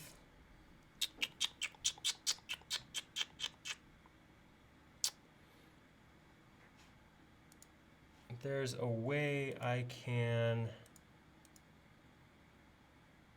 there is a way that I can come in and actually apply a like a negative hold on. The words aren't coming. Actually, to do this, I'm thinking what may actually make more sense is to back up a couple steps, get back to this point, because what I could do is, yeah, put an arc here to here, something like that. And then I can put one, oops, I didn't put it on the right, no, this is the right one. So put a bulge in the same size.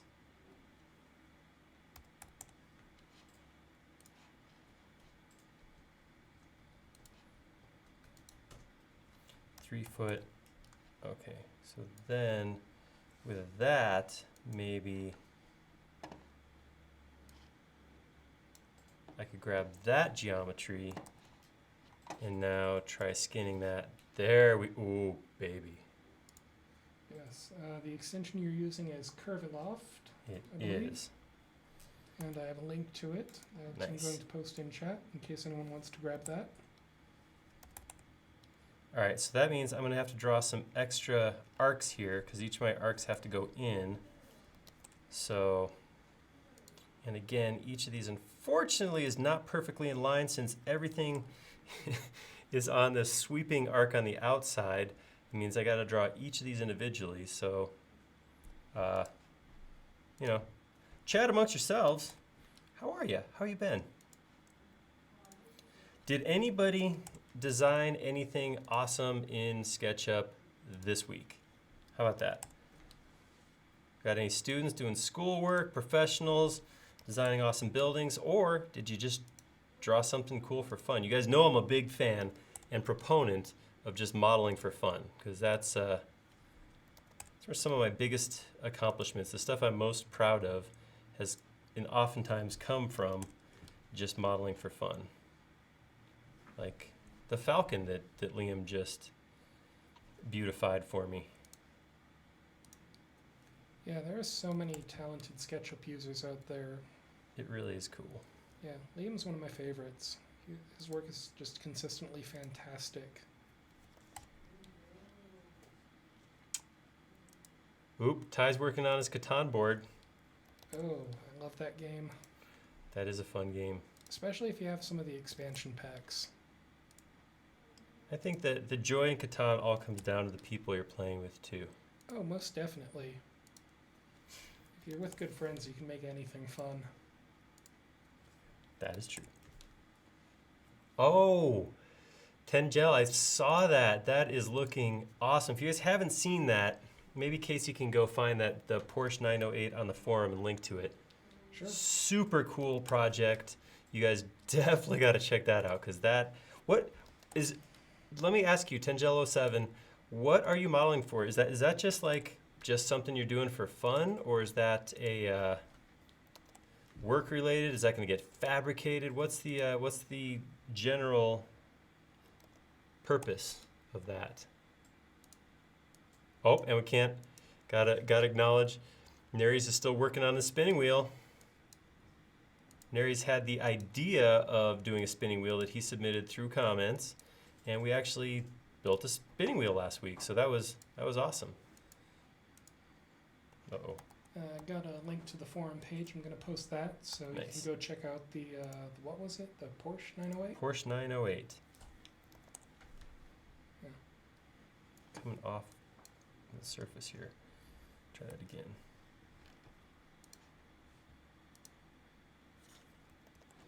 There we go. All right.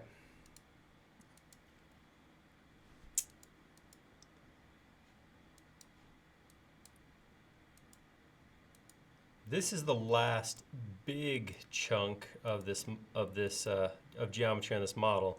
After this, we get to go in and start detailing, really.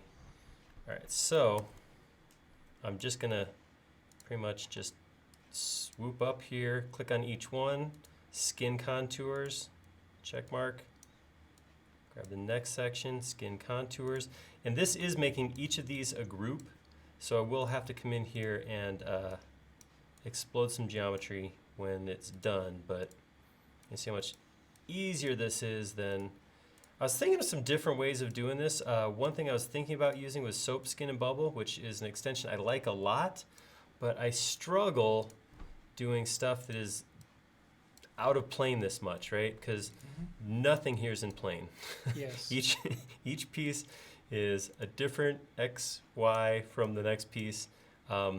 Taking something flat and giving it like a bulge is easy, but taking something that's curved this way and then having it bulge this way, it may be me. I mean, so a lot of times it is me, but I just have not cracked that. All right, I got those. I'm going to explode them. Grab these few right here. I'm going to reverse them. Ooh, yeah. So excited. All right. And I'm going to leave this, whoops. I'm going to actually leave this as one big piece rather than just having an empty surface floating out there. Like that. And then I'm going to go unhide some things. Oh, we're getting close. Stuff is happening. All right.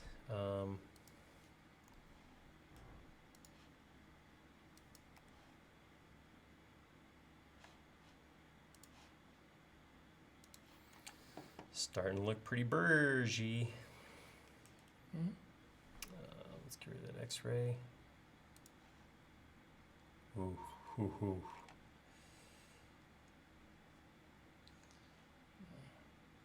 Last few big things we need are the helicopter pad and that little spire at the top, and then I think we've got the That's something that could the bulk pass of the for a bulking building. out. All right, so at this point, I don't think I need these two components as separate pieces. So I'm going to make a group of the two of them. I'm going to come in here and explode both of them. And that means I can take this right here. Oops, I thought. There we go. And I'm going to go ahead and take that up.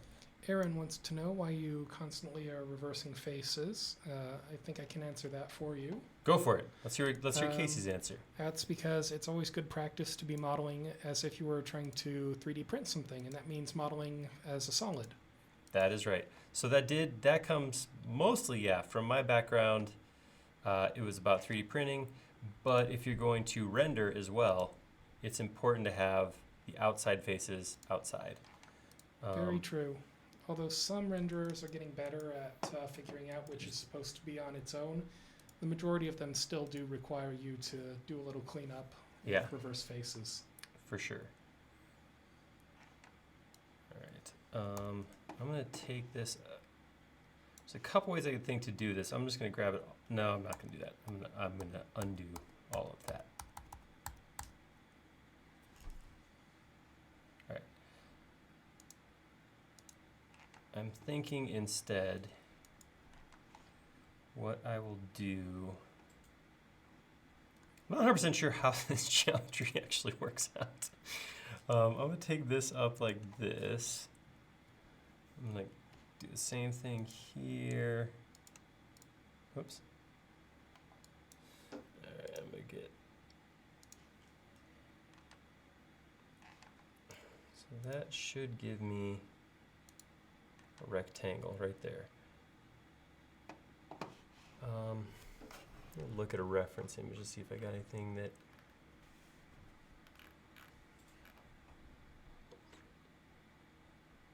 This does just rise right up out of the middle. So I'm going to do that. I'm going to take something like that. And I'm going to take that up to the height that I know I have it at.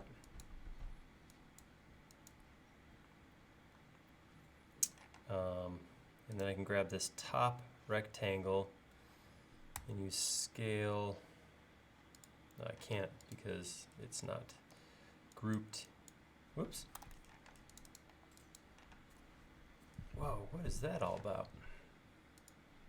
Not cool. So to answer Aaron's next question about the white being the outside, yes, that is correct. The white would be the outside and the gray would be the inside. Yes. What Casey said. All right. And depending on the image I look at, it kind of looks like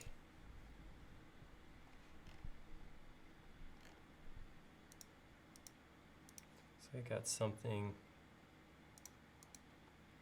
maybe like this. I'm guessing a little bit here with some of this geometry.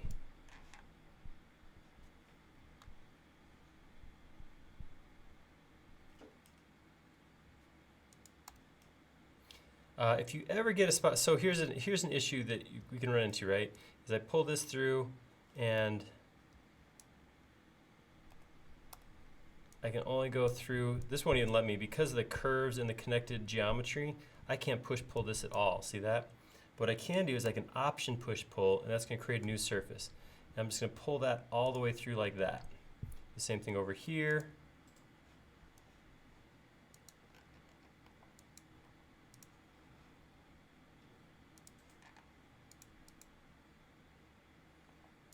Out of plane, I got some hidden geometry or something going on.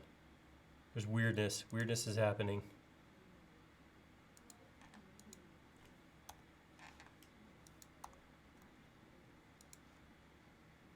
All right. And then I can grab all that geometry, intersect face with selection. Then when I get rid of this, and get rid of this, ooh, man, got some bad out of planeness happening. There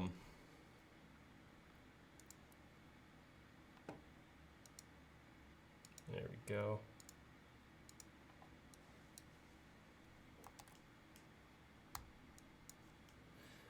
All right, get this. I can only assume this is some sort of an antenna or something. Probably all kinds of services running inside here. Probably.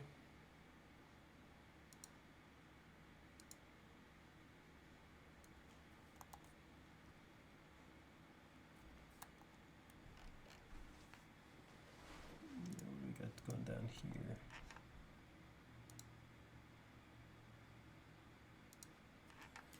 All right. And now I'm gonna grab all of that and reverse it. Sorry, I was literally head down trying to figure that out. But when you get into talking about front faces and back faces, it's absolutely not required. If you want to create a model that's inside, outside faces showing all over, that's your call. That's your prerogative. Go for it. The downside to doing that, we were just talking about, is a lot of rendering engines, not all of them, but some of them will have a problem with loose geometry or reverse geometry. So they won't actually render back faces. So if you do have geometry like that where you have the front and back not where they're supposed to be, it can cause issues with renderers. And the other thing, of course, is 3D printing. You can't create a solid if you have your front faces and your back faces confused. Got some things going on. Something got out of plane in my model.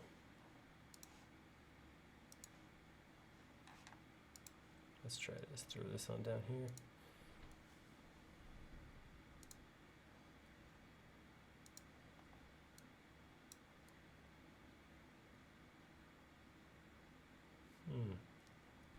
do you have something hidden maybe? Yeah. It's messing with it. Just trying to think out loud here.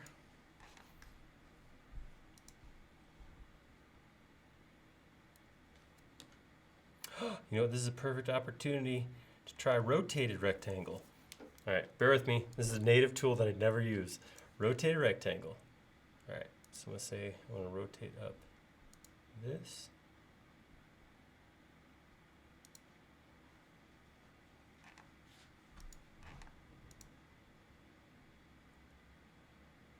Something's very strange here. It's so off. Oh, okay, let's try this. Yay! There we go. It all came together eventually. Rotated rectangle is awesome, but it's so few and far between where I'm like, oh, that's the tool I need. I always end up struggling to, I don't know. Okay, so with that, we're getting there. One thing I was wondering about, I kind of feel like this back here almost like has an arc type shape in it. And it's hard to see because if I hop over to some, you guys are awesome. I really appreciate you. Oh no, it looks like it comes out. It's actually convex as opposed to concave. That's interesting. Did not know that. Well, I mean, I really didn't know anything about it until just a few minutes ago. So, okay, so let's do that. I wonder, you know what? We could probably actually just take this arc, offset it back in.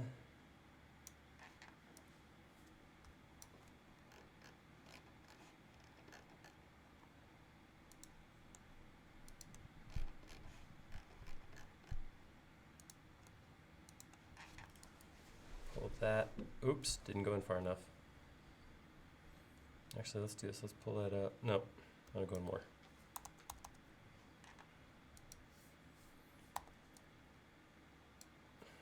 There we go. It's not quite hitting the edge, so I do have to come make sure to break that surface like that. And same thing over here.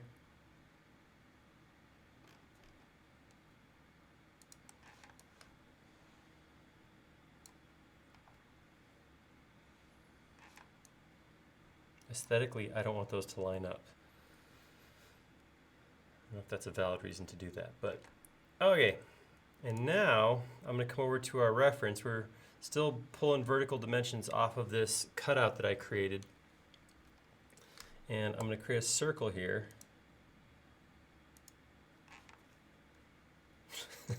That'll be hard to land on. Let's try that again. All right, I'm going to put a circle here. There we go. And pull that down like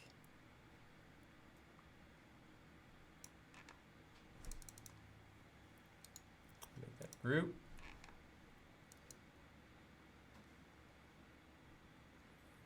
And that ended up being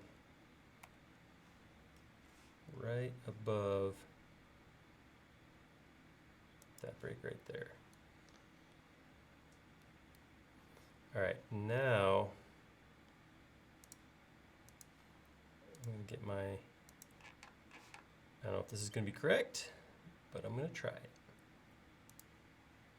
That around to line up the middle of that arc.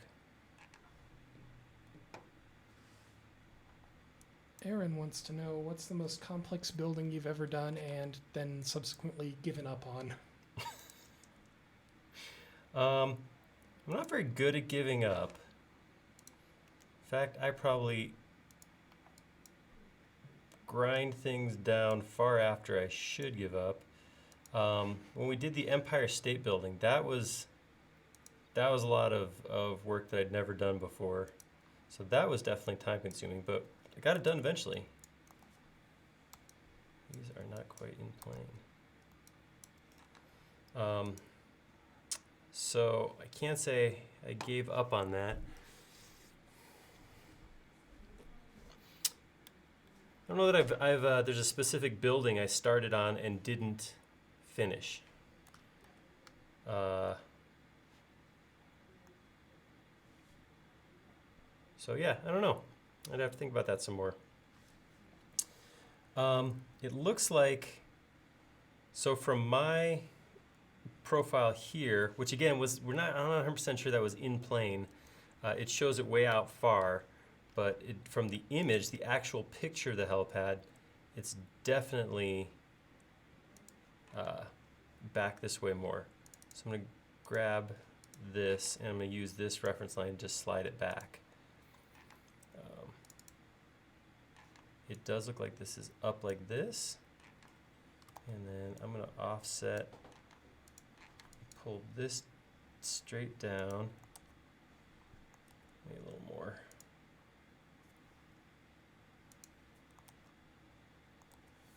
And then I'll offset that again. Move that vertically. Also, get that cone shape.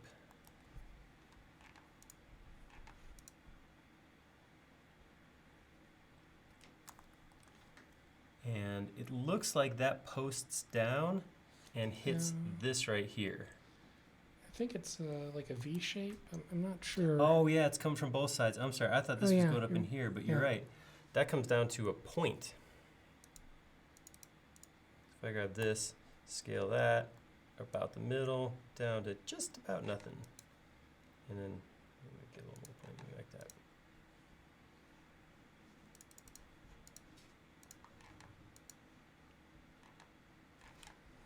Keep using this line to figure out where that goes. And it looks like it goes from, so it looks like there's something that comes straight out of here and goes in the side, which means our height's not going to work. And then come from these corners, they post out to that. Aaron Powell's asking how I created the cone shape. All I did was resize this end circle. So I grabbed the circle, hit scale, hold down the modifier key to scale about the middle, and then you can resize it however you want. So I went down to just really small. At this point, I'm not sure if I want to change the scale there. So I'm not going to go to an absolute point. That way I can come back and I can change that a little easier way by having real geometry there rather than a single point. But Dave's pointing out cardinal points would work too. So one of the things I could do if I knew where my X, Y, Z was, I could actually grab it by the right corner. Oh, I had to go into the group. If I grab it by this, nope, that wasn't it.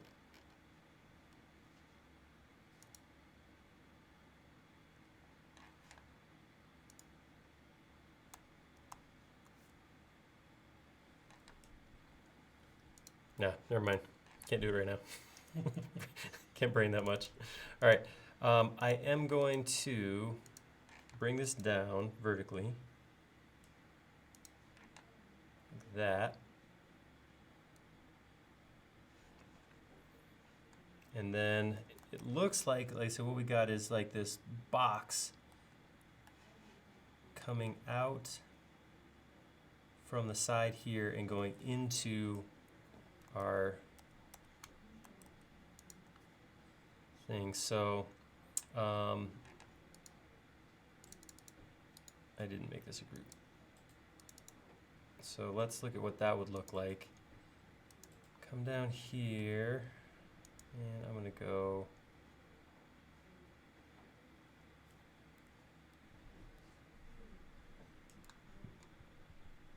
where's my X, Y, Z? All right, I'm going to realign my axes real quick because I want to build everything relative to the center of this arc. So as I come in and build this box, I want to come out like this.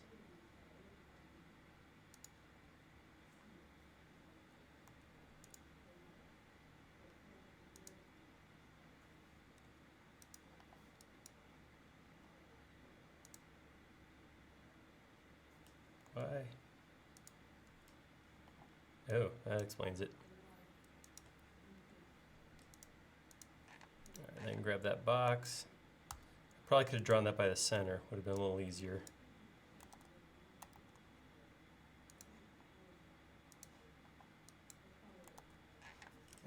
Pull these out an arbitrary amount right now. Right now, I just want to get the geometry in there.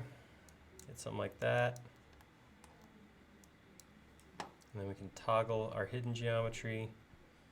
All right, so push that up. Push it on one side, push it on the other side.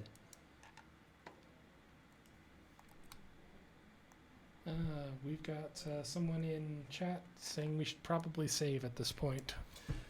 Oh, you guys are sticklers. And right, you're correct. You're right. I know.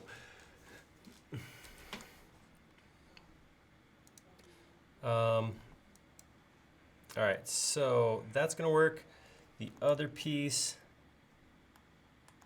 and I kind of feel like these are sort of not arbitrary. I'm sure they're placed based on some very specific information, but they don't line up with a specific spot, I guess is what I'm trying to say. They do tie into maybe that point. Do the same thing. And this is going to be a throwback to our trusses we just made. Again, I'm just getting lines that can represent the center, and then I'm going to save. Beat you to it that time, Aaron Powell. I'm going to pull my red axes up this line like this, get a circle, go on the red axes, pull that out to, let's see. Yeah, we'll say 2 foot. So I'm going to get a 4 foot piece. So I'm going to run this one down, run this one up into the cylinder. Yeah, that's going to work. Same thing over here. I could try to figure out how to copy that and mirror it over, but that's such a quick process. That's something I'll throw out there. You know, there's a lot of extensions out there that make repetitive input easier for sure. They're awesome. They're good things to do.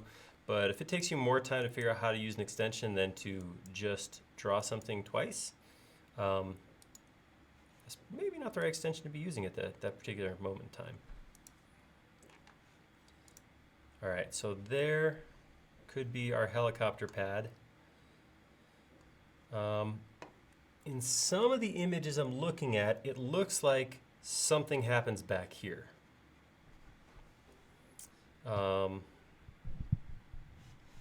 If we look at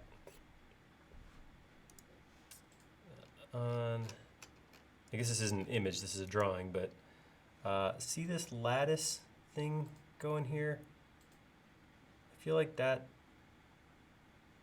is something.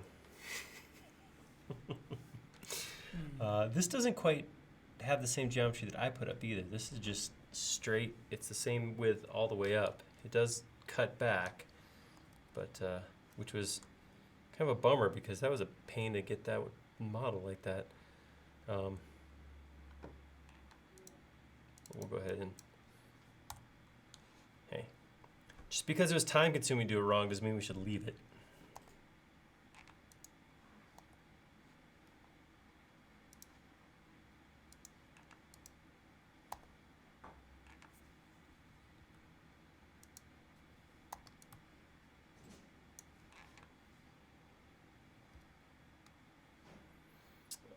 So I'm going to offset this up to here. So it angles back. Actually, looks like it's not quite that big either.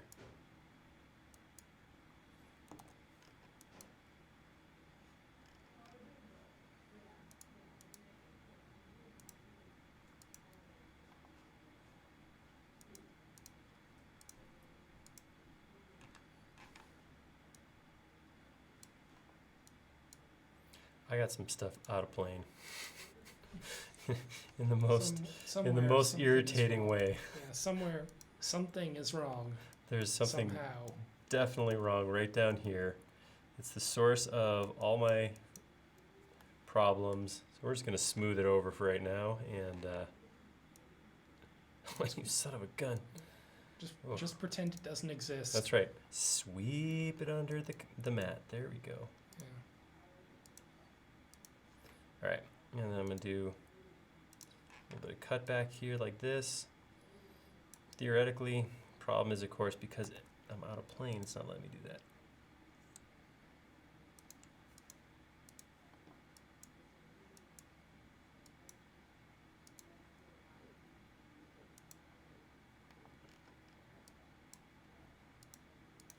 There we go. All right, so that looks more like what I got there, but like I said, there's some kind of support.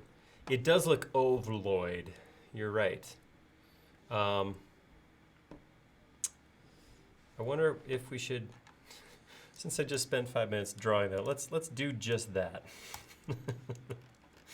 Based on solely upon that one image that I saw that one time, I would say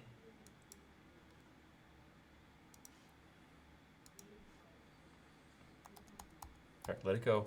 Let it go. All right, I'm going to say that this.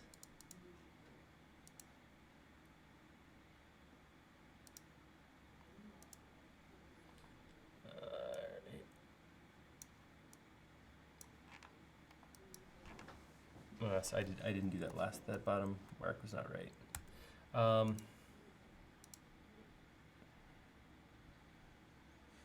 we go.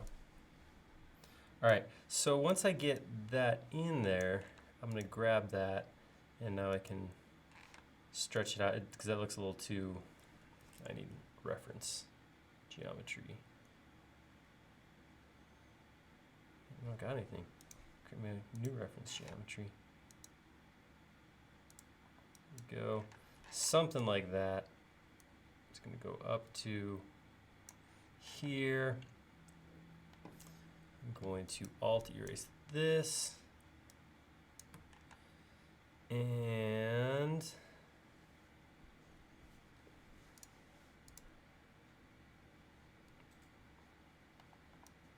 nope. Here's what I'm gonna do. I'm gonna take this, I'm gonna move it up like this. I'm going to scale it about the middle so it's way bigger. And then I'm going to go to rotate, and I'm going to inference the side of this, put it at an angle like that, and then move it straight down so it laps like that. And then I can select these two, intersect face with selection, double click, delete this, delete that. All right, there we go. Now we've got that, what did you say, obloid? Ovaloid. I'm not sure if you made that up, Christopher Ryan. Sounds like it could be made up. Did anybody see if there's any detail? Did anybody find a detail of that section right there? This? Because I can't quite, it looks like it might just be lattice on the front. And then I'm sure it braces into that antenna thing somehow. But 1, 2, 3, 4, 5 pieces across with an X between them. Oh, somebody's saying there's an image up here.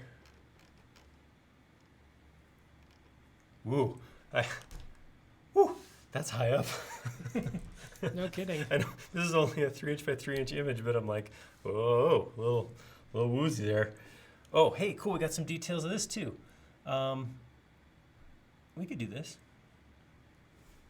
Yeah, that's a good picture. There Thanks to whoever found that. That is loose muckle. There we go. That's what I'm talking about. Andy, we started on this a little after noon. Andy was asking, I'm assuming you're asking how long I've been doing this. Here's what I'm going to do for this thing. It looks like when I look at this, it looks like these pieces are just about the same size as the antenna chunk, but maybe a little bit smaller. So what I'm going to do is I'm going to take this, I'm going to make it a group. And you guys notice I haven't been using components very often in this. Because of the shape, and I feel like I'm hitting so often where the geometry just doesn't really repeat. So I'm not doing it. I know some people out there would argue everything should be into a component, and that's cool. That's one way to do it. I tend to use groups or components when I have repeating stuff, or I have individual pieces as opposed to this kind of big conceptual mass. So I've been using groups a lot, but you could, if you wanted to, use components wherever I'm using groups. All right, I also want to work in plane here. So one of the things I'm going to do is go grab my axes again and get this in plane. All right, now I'm going to go here and I'm going to rotate a copy of this 90 degrees. Now I'm going to start deforming it. So it comes out this way a little bit. I'm going to scale it.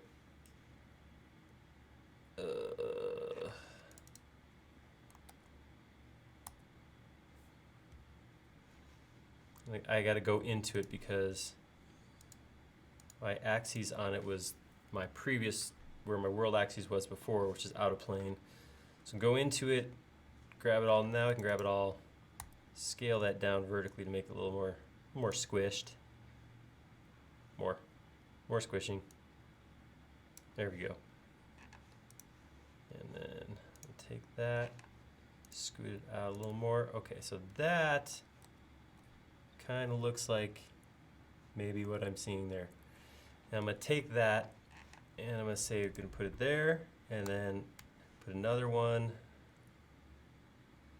up around here, and I'm going to say divide by 4, which gives me a total of 5 copies of that geometry. Now I'm going to grab all of these.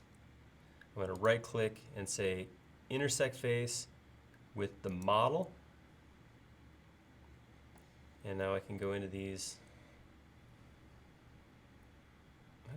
Those should all be exactly the same, right?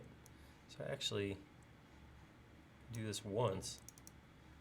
I come over here, delete. Something didn't intersect right.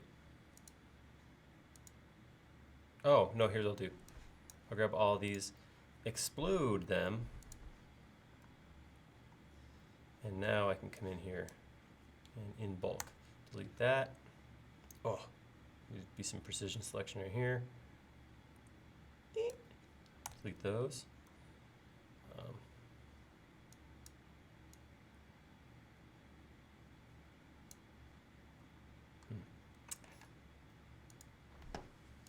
Wonder if I just break these, I might be able to come back afterwards and, oh, no, I know what I'll do. I'll temporarily hide this, then come in here, delete this, delete this, delete this, delete this, delete this, delete that. I actually made that harder by deleting that portion of geometry on the outside. Right now, delete those. That, delete that, delete that. All right, edit, unhide all. And now if I wanted to, I'd come in here and erase all these pieces. This would be the most correct thing to do. But I wonder if I could just go grab like this amount of it and go to clean up and say erase stray edges. There we go. Very nice. So that is that portion of it. And then we do have little tiny X's crossing right there. What time is it? Oh, it's not even 3. We got time. Question is, do you want to do it? That is always a fair question. Let's see how quick we do it. So what I'm going to do, if I turn my hidden geometry, I'm going to go, well, let me go look at the image again.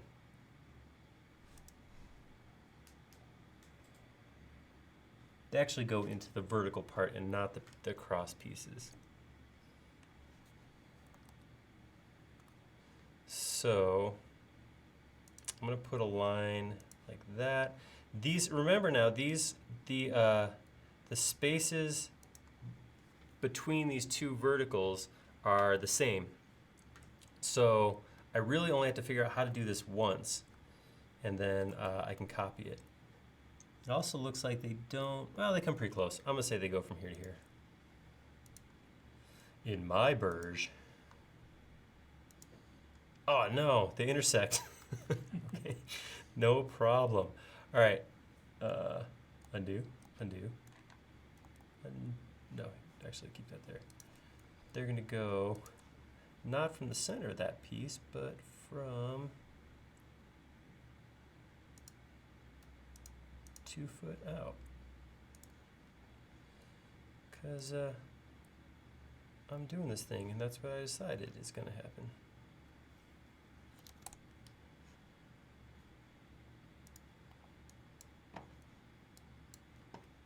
All right, let's see how that looks.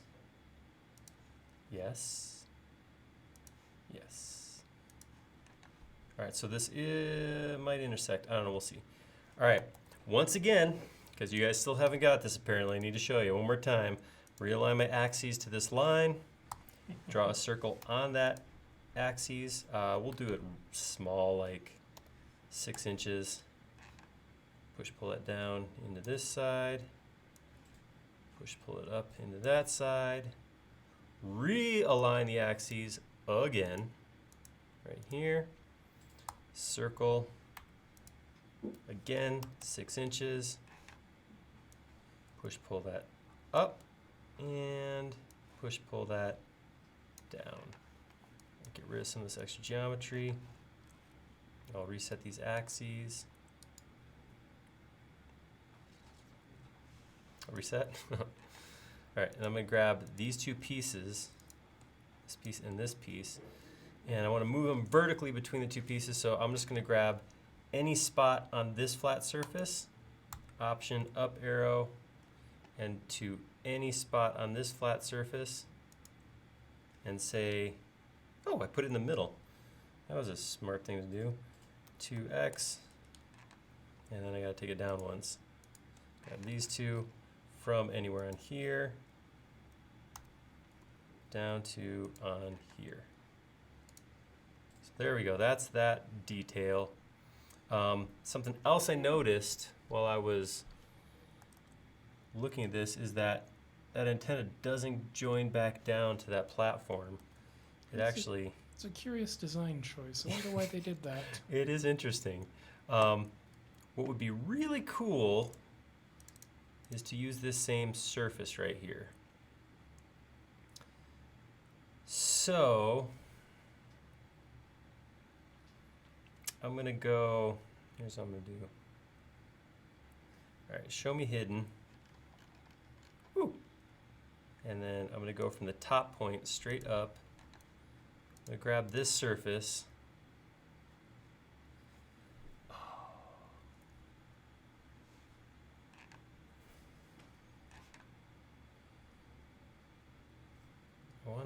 I wanna, oh, I could go up from here. Nope. Hold that.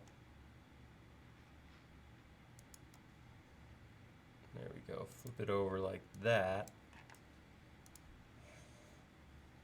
But now it needs to go the other way, so I gotta grab that.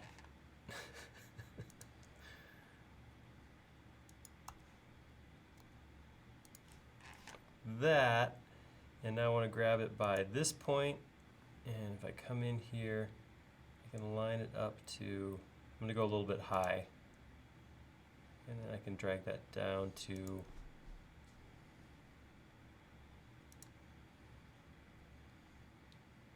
oh, I don't have the rest of the, just trying to find out where, there we go, actually, it's a little bit higher like that. Yeah, it looks like it's something like that. Now I can grab, oh, I can explode this.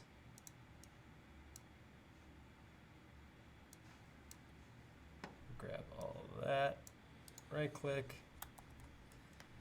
intersect that with the selection, and now I should be able to grab just, oh, something didn't line up right. I think we might be a couple degrees off when we rotated, maybe. Yeah.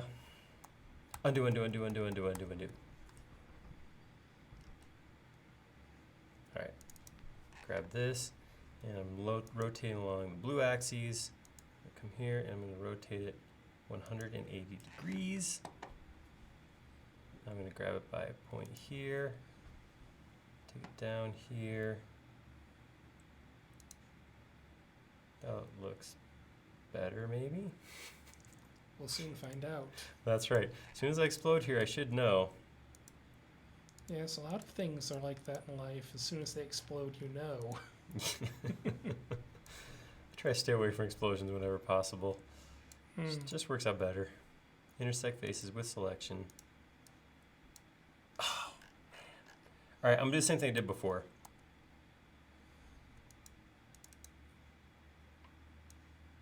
I'm going to grab this ring. I'm going to hit scale. Now, you try and argue intersection with me now, model. Oh yeah, explode. There we go. Now I can grab these two pieces. Intersect face with selection. Boom.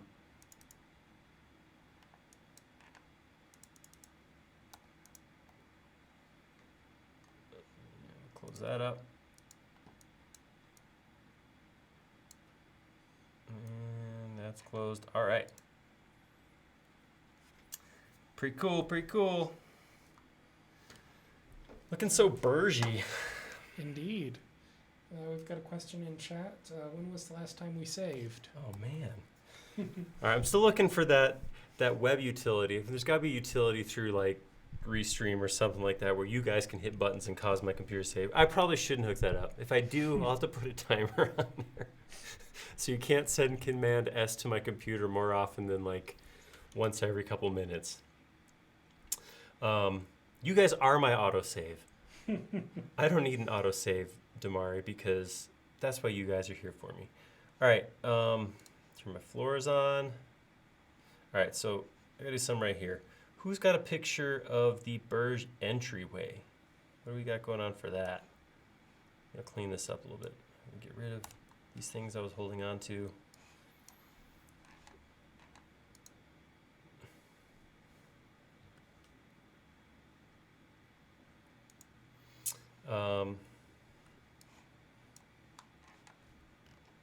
Get this back to the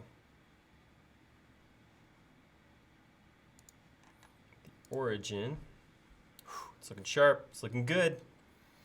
But we got to get some entrywayness happening here. Let's see what we. Oh man, so many good pictures. You guys rock. There's kind of a. I don't really know what's going on there. I come back to that after we get the ground floor squared away.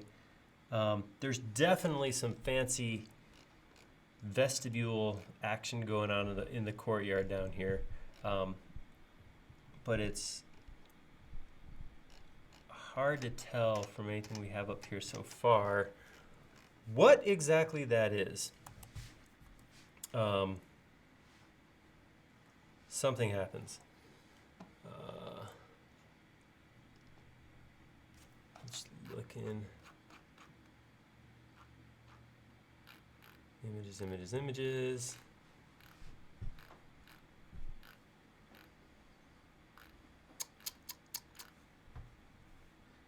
Now maybe what that one image is of, but it's so hard to see.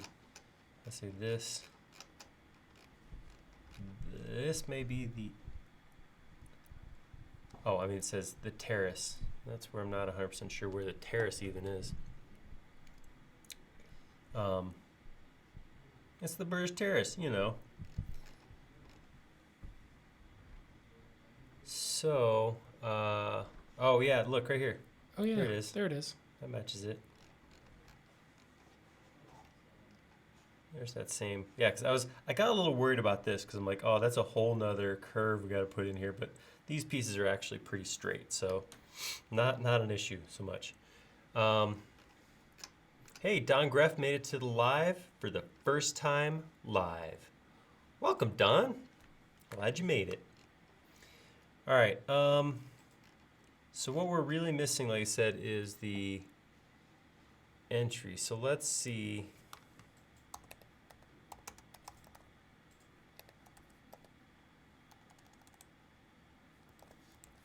The Burj entryway. Burj al Arab.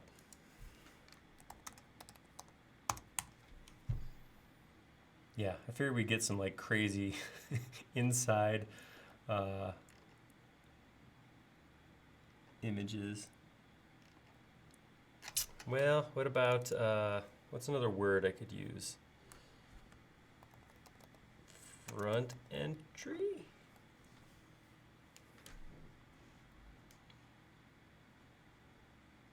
I wonder if I had a bigger...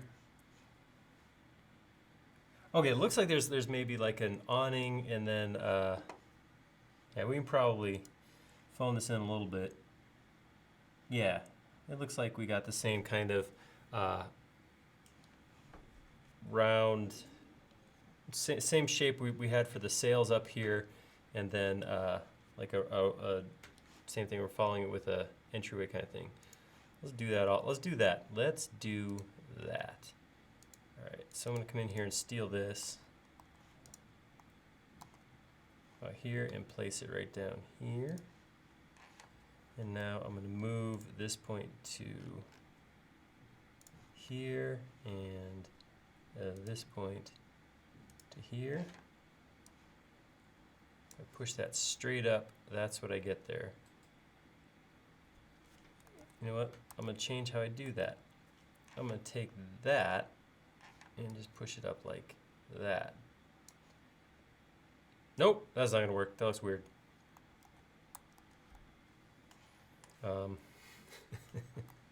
Uh-oh, somebody's got us another copy. On the forum, what do we got? Yeah, there we go. So it looks like we got that same arc, but it's maybe set back inside a little bit, which makes sense because I don't know, I'm assuming it rains there and that sort of thing. So I'll go ahead and push this back like this. And then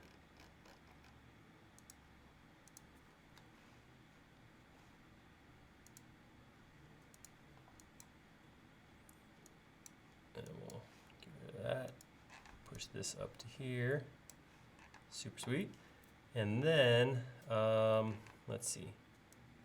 If I pull this down like this, and then I'll take this, offset that out that much-ish. Connect that back up to form a surface, and then pull that surface back up. Something along those lines. That's something I kind of think I saw. That's better. We couldn't have that. We could have just that hole floating there, you know, that space. The whole ground floor is not a big opening. That much I'm sure of. But you know what, guys? I'm pretty stoked about this. I'm pretty happy that got built in less than 3 hours. That's pretty cool. That's a cool looking model. Mm-hmm.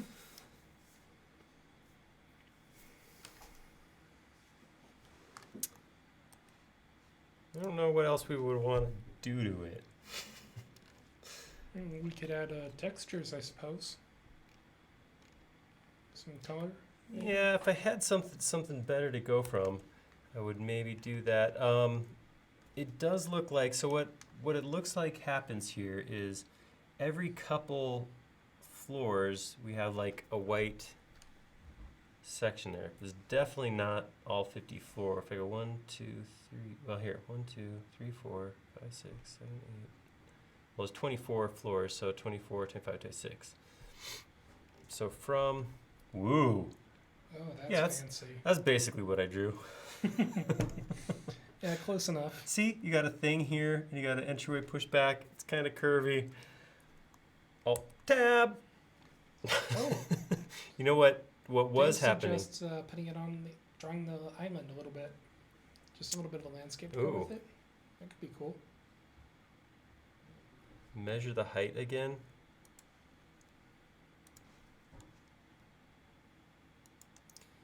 I got around 1,050 feet.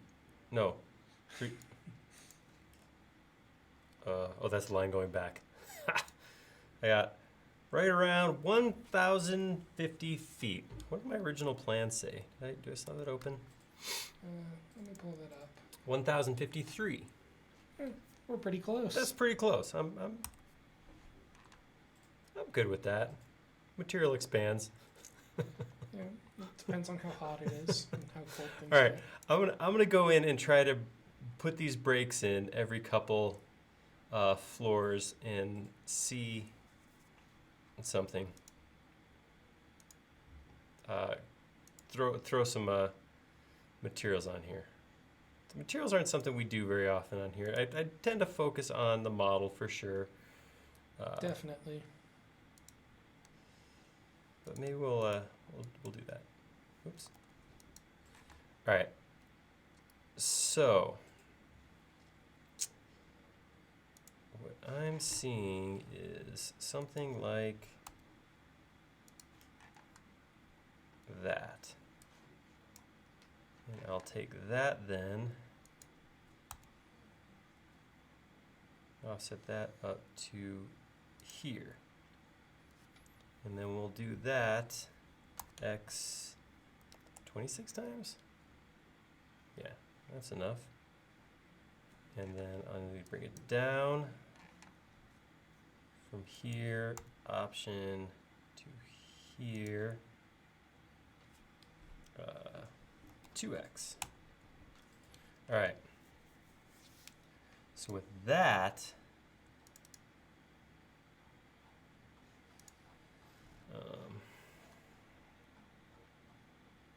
we need to get rid of some stuff. All right, take all of this.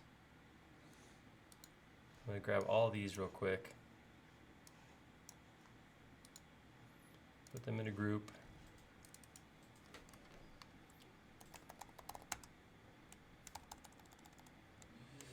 I'll put this in a group called working planes and turn that group off. And I want to get rid of some other stuff. I'm going to get rid of my trusses, my outer structure, my floors.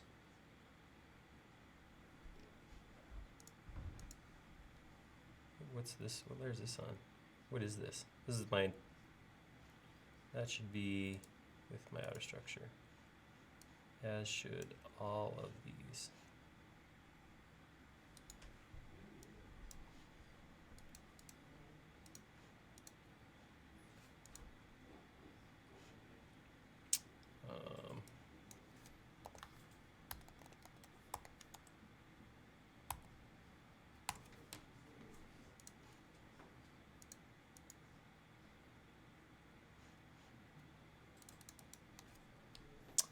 Middle portion.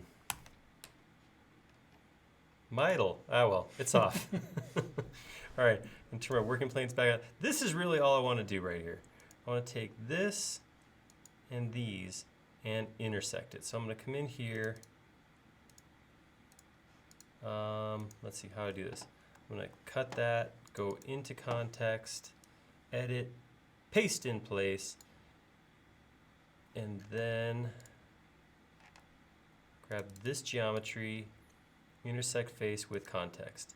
So a reason to do that way, by keeping these grouped, I end up breaking this geometry. So if I peek inside, it's just broken geometry. I don't have a bunch of planes in there. If I had exploded it all into context, I'd have a bunch of extra surfaces on the inside there. By doing it this way, I can come in now and grab my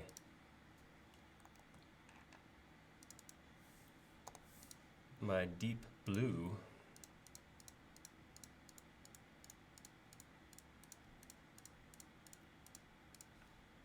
Is that the right color? No, it needs to be lighter than that, doesn't it?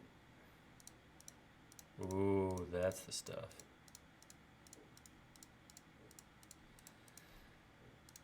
Listen, it's ASMR again. Listen to the soft clicks.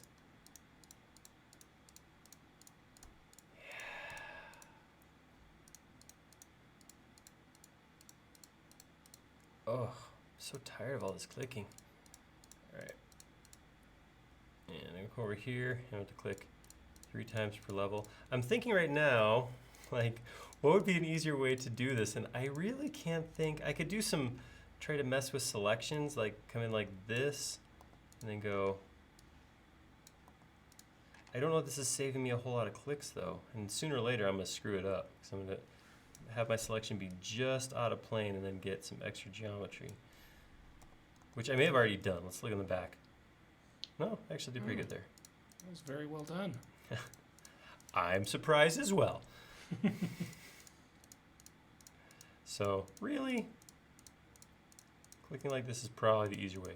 I could probably, no, I could select and set some geometry apart in separate pieces. Again, the issue here is I don't get to repeat anything because each floor is different from the one above. Because of that arc, I don't really have a way to save on clicks. I guess I don't have to actually be coloring the inside of this surface. I could be saving a couple of clicks there since that'll be covered up by the sail portion, but I've done it now. So we've come this far, we might as well finish. That's right. It's too late to turn back now. There we go. All right, so boom. And now I can start turning some more stuff on. Let's see. Our outer structure is all white, so that's done. Our middle portion, also white. Actually, that was actually pretty easy to color. Yeah, it looks really good too. So what isn't here is our floors. If we do turn on that line, I do get that extra floor in there. So those lines are still useful. Yeah, I know it's all glass, but I didn't want to put transparent materials on here because then I would just see the inside of this empty structure. So it is, oh, this part right here, maybe that's what you're talking about. Yeah, there we go. That's it. I think I mean that. Like, that's it. We're there. I think that might beautiful. be that might be as far as we're going. I gotta, come here, buddy. Come here, Mark. You should be, not option. I'll just take you. You should be right here. Perfect. I was reading about this helipad and some of the stuff they've done on top of it. It's crazy. They've had tennis matches. What else? Some guy jumped off of it with his parasailer or paraglided off of it. Set a world record.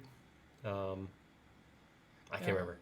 I heard about a guy who was doing donuts in a car on it. Yeah, apparently there's skid marks on the helicopter pad. Yeah.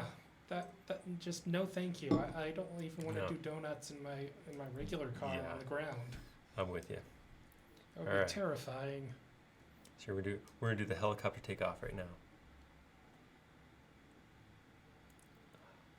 Hi, Mark.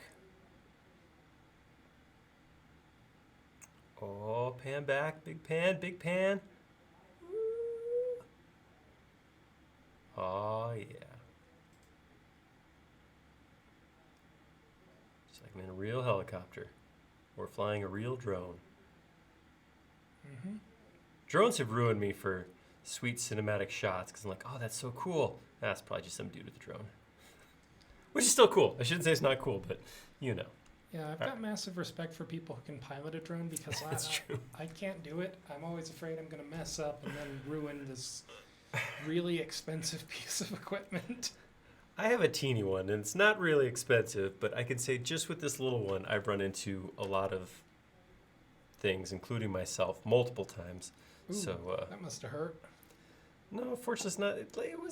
It's light. It's not monstrous. So, all right, I'm gonna clean this up. I see some Z fighting on here, so I'm gonna get rid of these extra lines because they're peeking through the other side. All right, there we go. Awesome. Well, guys, I'm gonna call that done. That is our Burj al Arab. That is a cool model. That is a fun thing to have modeled. I'm glad we came up with that idea. Yeah. I will admit, there is a point where I was maybe halfway through this trust that I was maybe second guessing myself.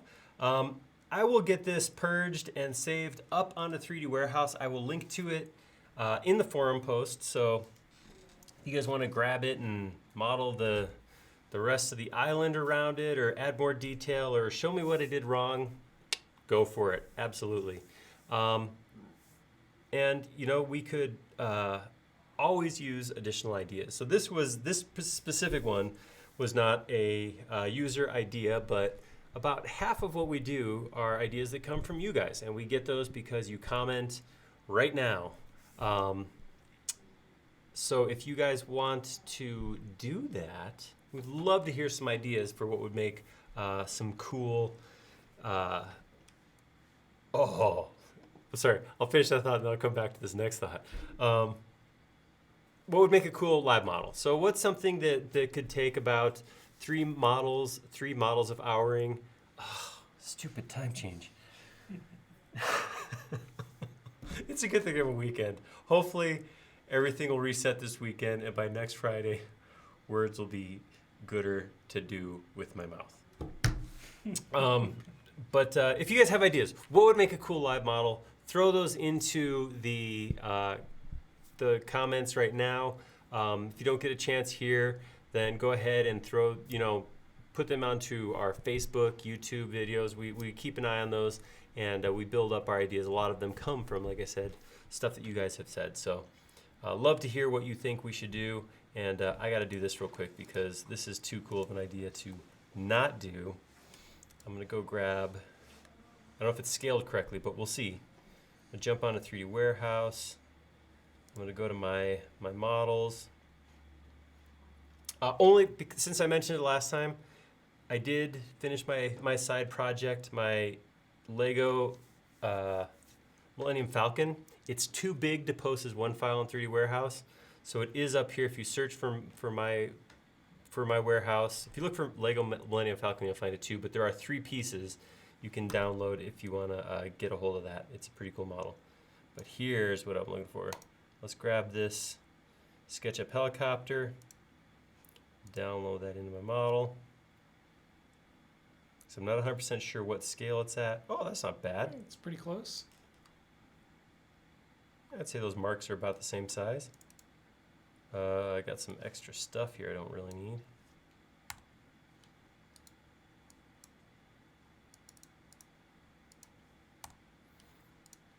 Awesome. That's what helipads are for. Yup, that did it. Perfect. Good call. That's super sweet. Now, do I leave this on here as I upload this to Warehouse? That could be part of it. Little treat there. Awesome. Well, guys, thank you very much. Appreciate you swinging by. Casey, thank you for helping out. That was Happy to be here. That was great. Yeah, watching got a couple more ideas coming in. Avengers Tower. Oh, it reminds you of the Avengers Tower. I thought that was a suggestion for a model. I was like, ooh, Avengers Tower could be kind of a cool one. A clock, Aaron Powell said. That would be a fun one. That would definitely be a cool one. Could you model Aaron? I have. That was actually, we did 2D Face Me components a few weeks back. So I actually did model me. Model a cast iron part instead of modeling the object. Model parts needed for molding the part. So modeling the negative space for casting. That would be kind of a cool idea. Cool. So yeah, thank you guys. This was a lot of fun. I appreciate you swinging by. It was a fun Friday, as always. Thanks for coming by. Like I said, if it wasn't for you guys, I would just be sitting here modeling for Casey, which there's nothing wrong with modeling for Casey, but it's more fun when all of you guys are here also. So you guys have a great weekend. Hopefully we'll see you next week. Swing by next Friday, and we'll be modeling something else. I'm not 100% sure what it's going to be, but I think we're going to be talking a little bit about Basecamp, so maybe Basecamp related. And I'm working on a special something for this model. It's it's probably a stupid idea that will cause me extra pain, but probably cause you enjoyment. So something cool that we might be able to take a look at next week. So it should be a fun one. No guarantees on that. That's why I don't want to say it, because I don't want to let anybody down. But it'll be fun. Regardless of what it is, it's going to be a good time. It's going to be SketchUp, and we're going to enjoy ourselves. So thank you so much for swinging by. Hopefully see you next week. I'll leave the comments live for a couple of minutes. So if you do think of something else you want to see modeled, now's the time to go ahead and leave it. With that, though, thank you again, and see you next week.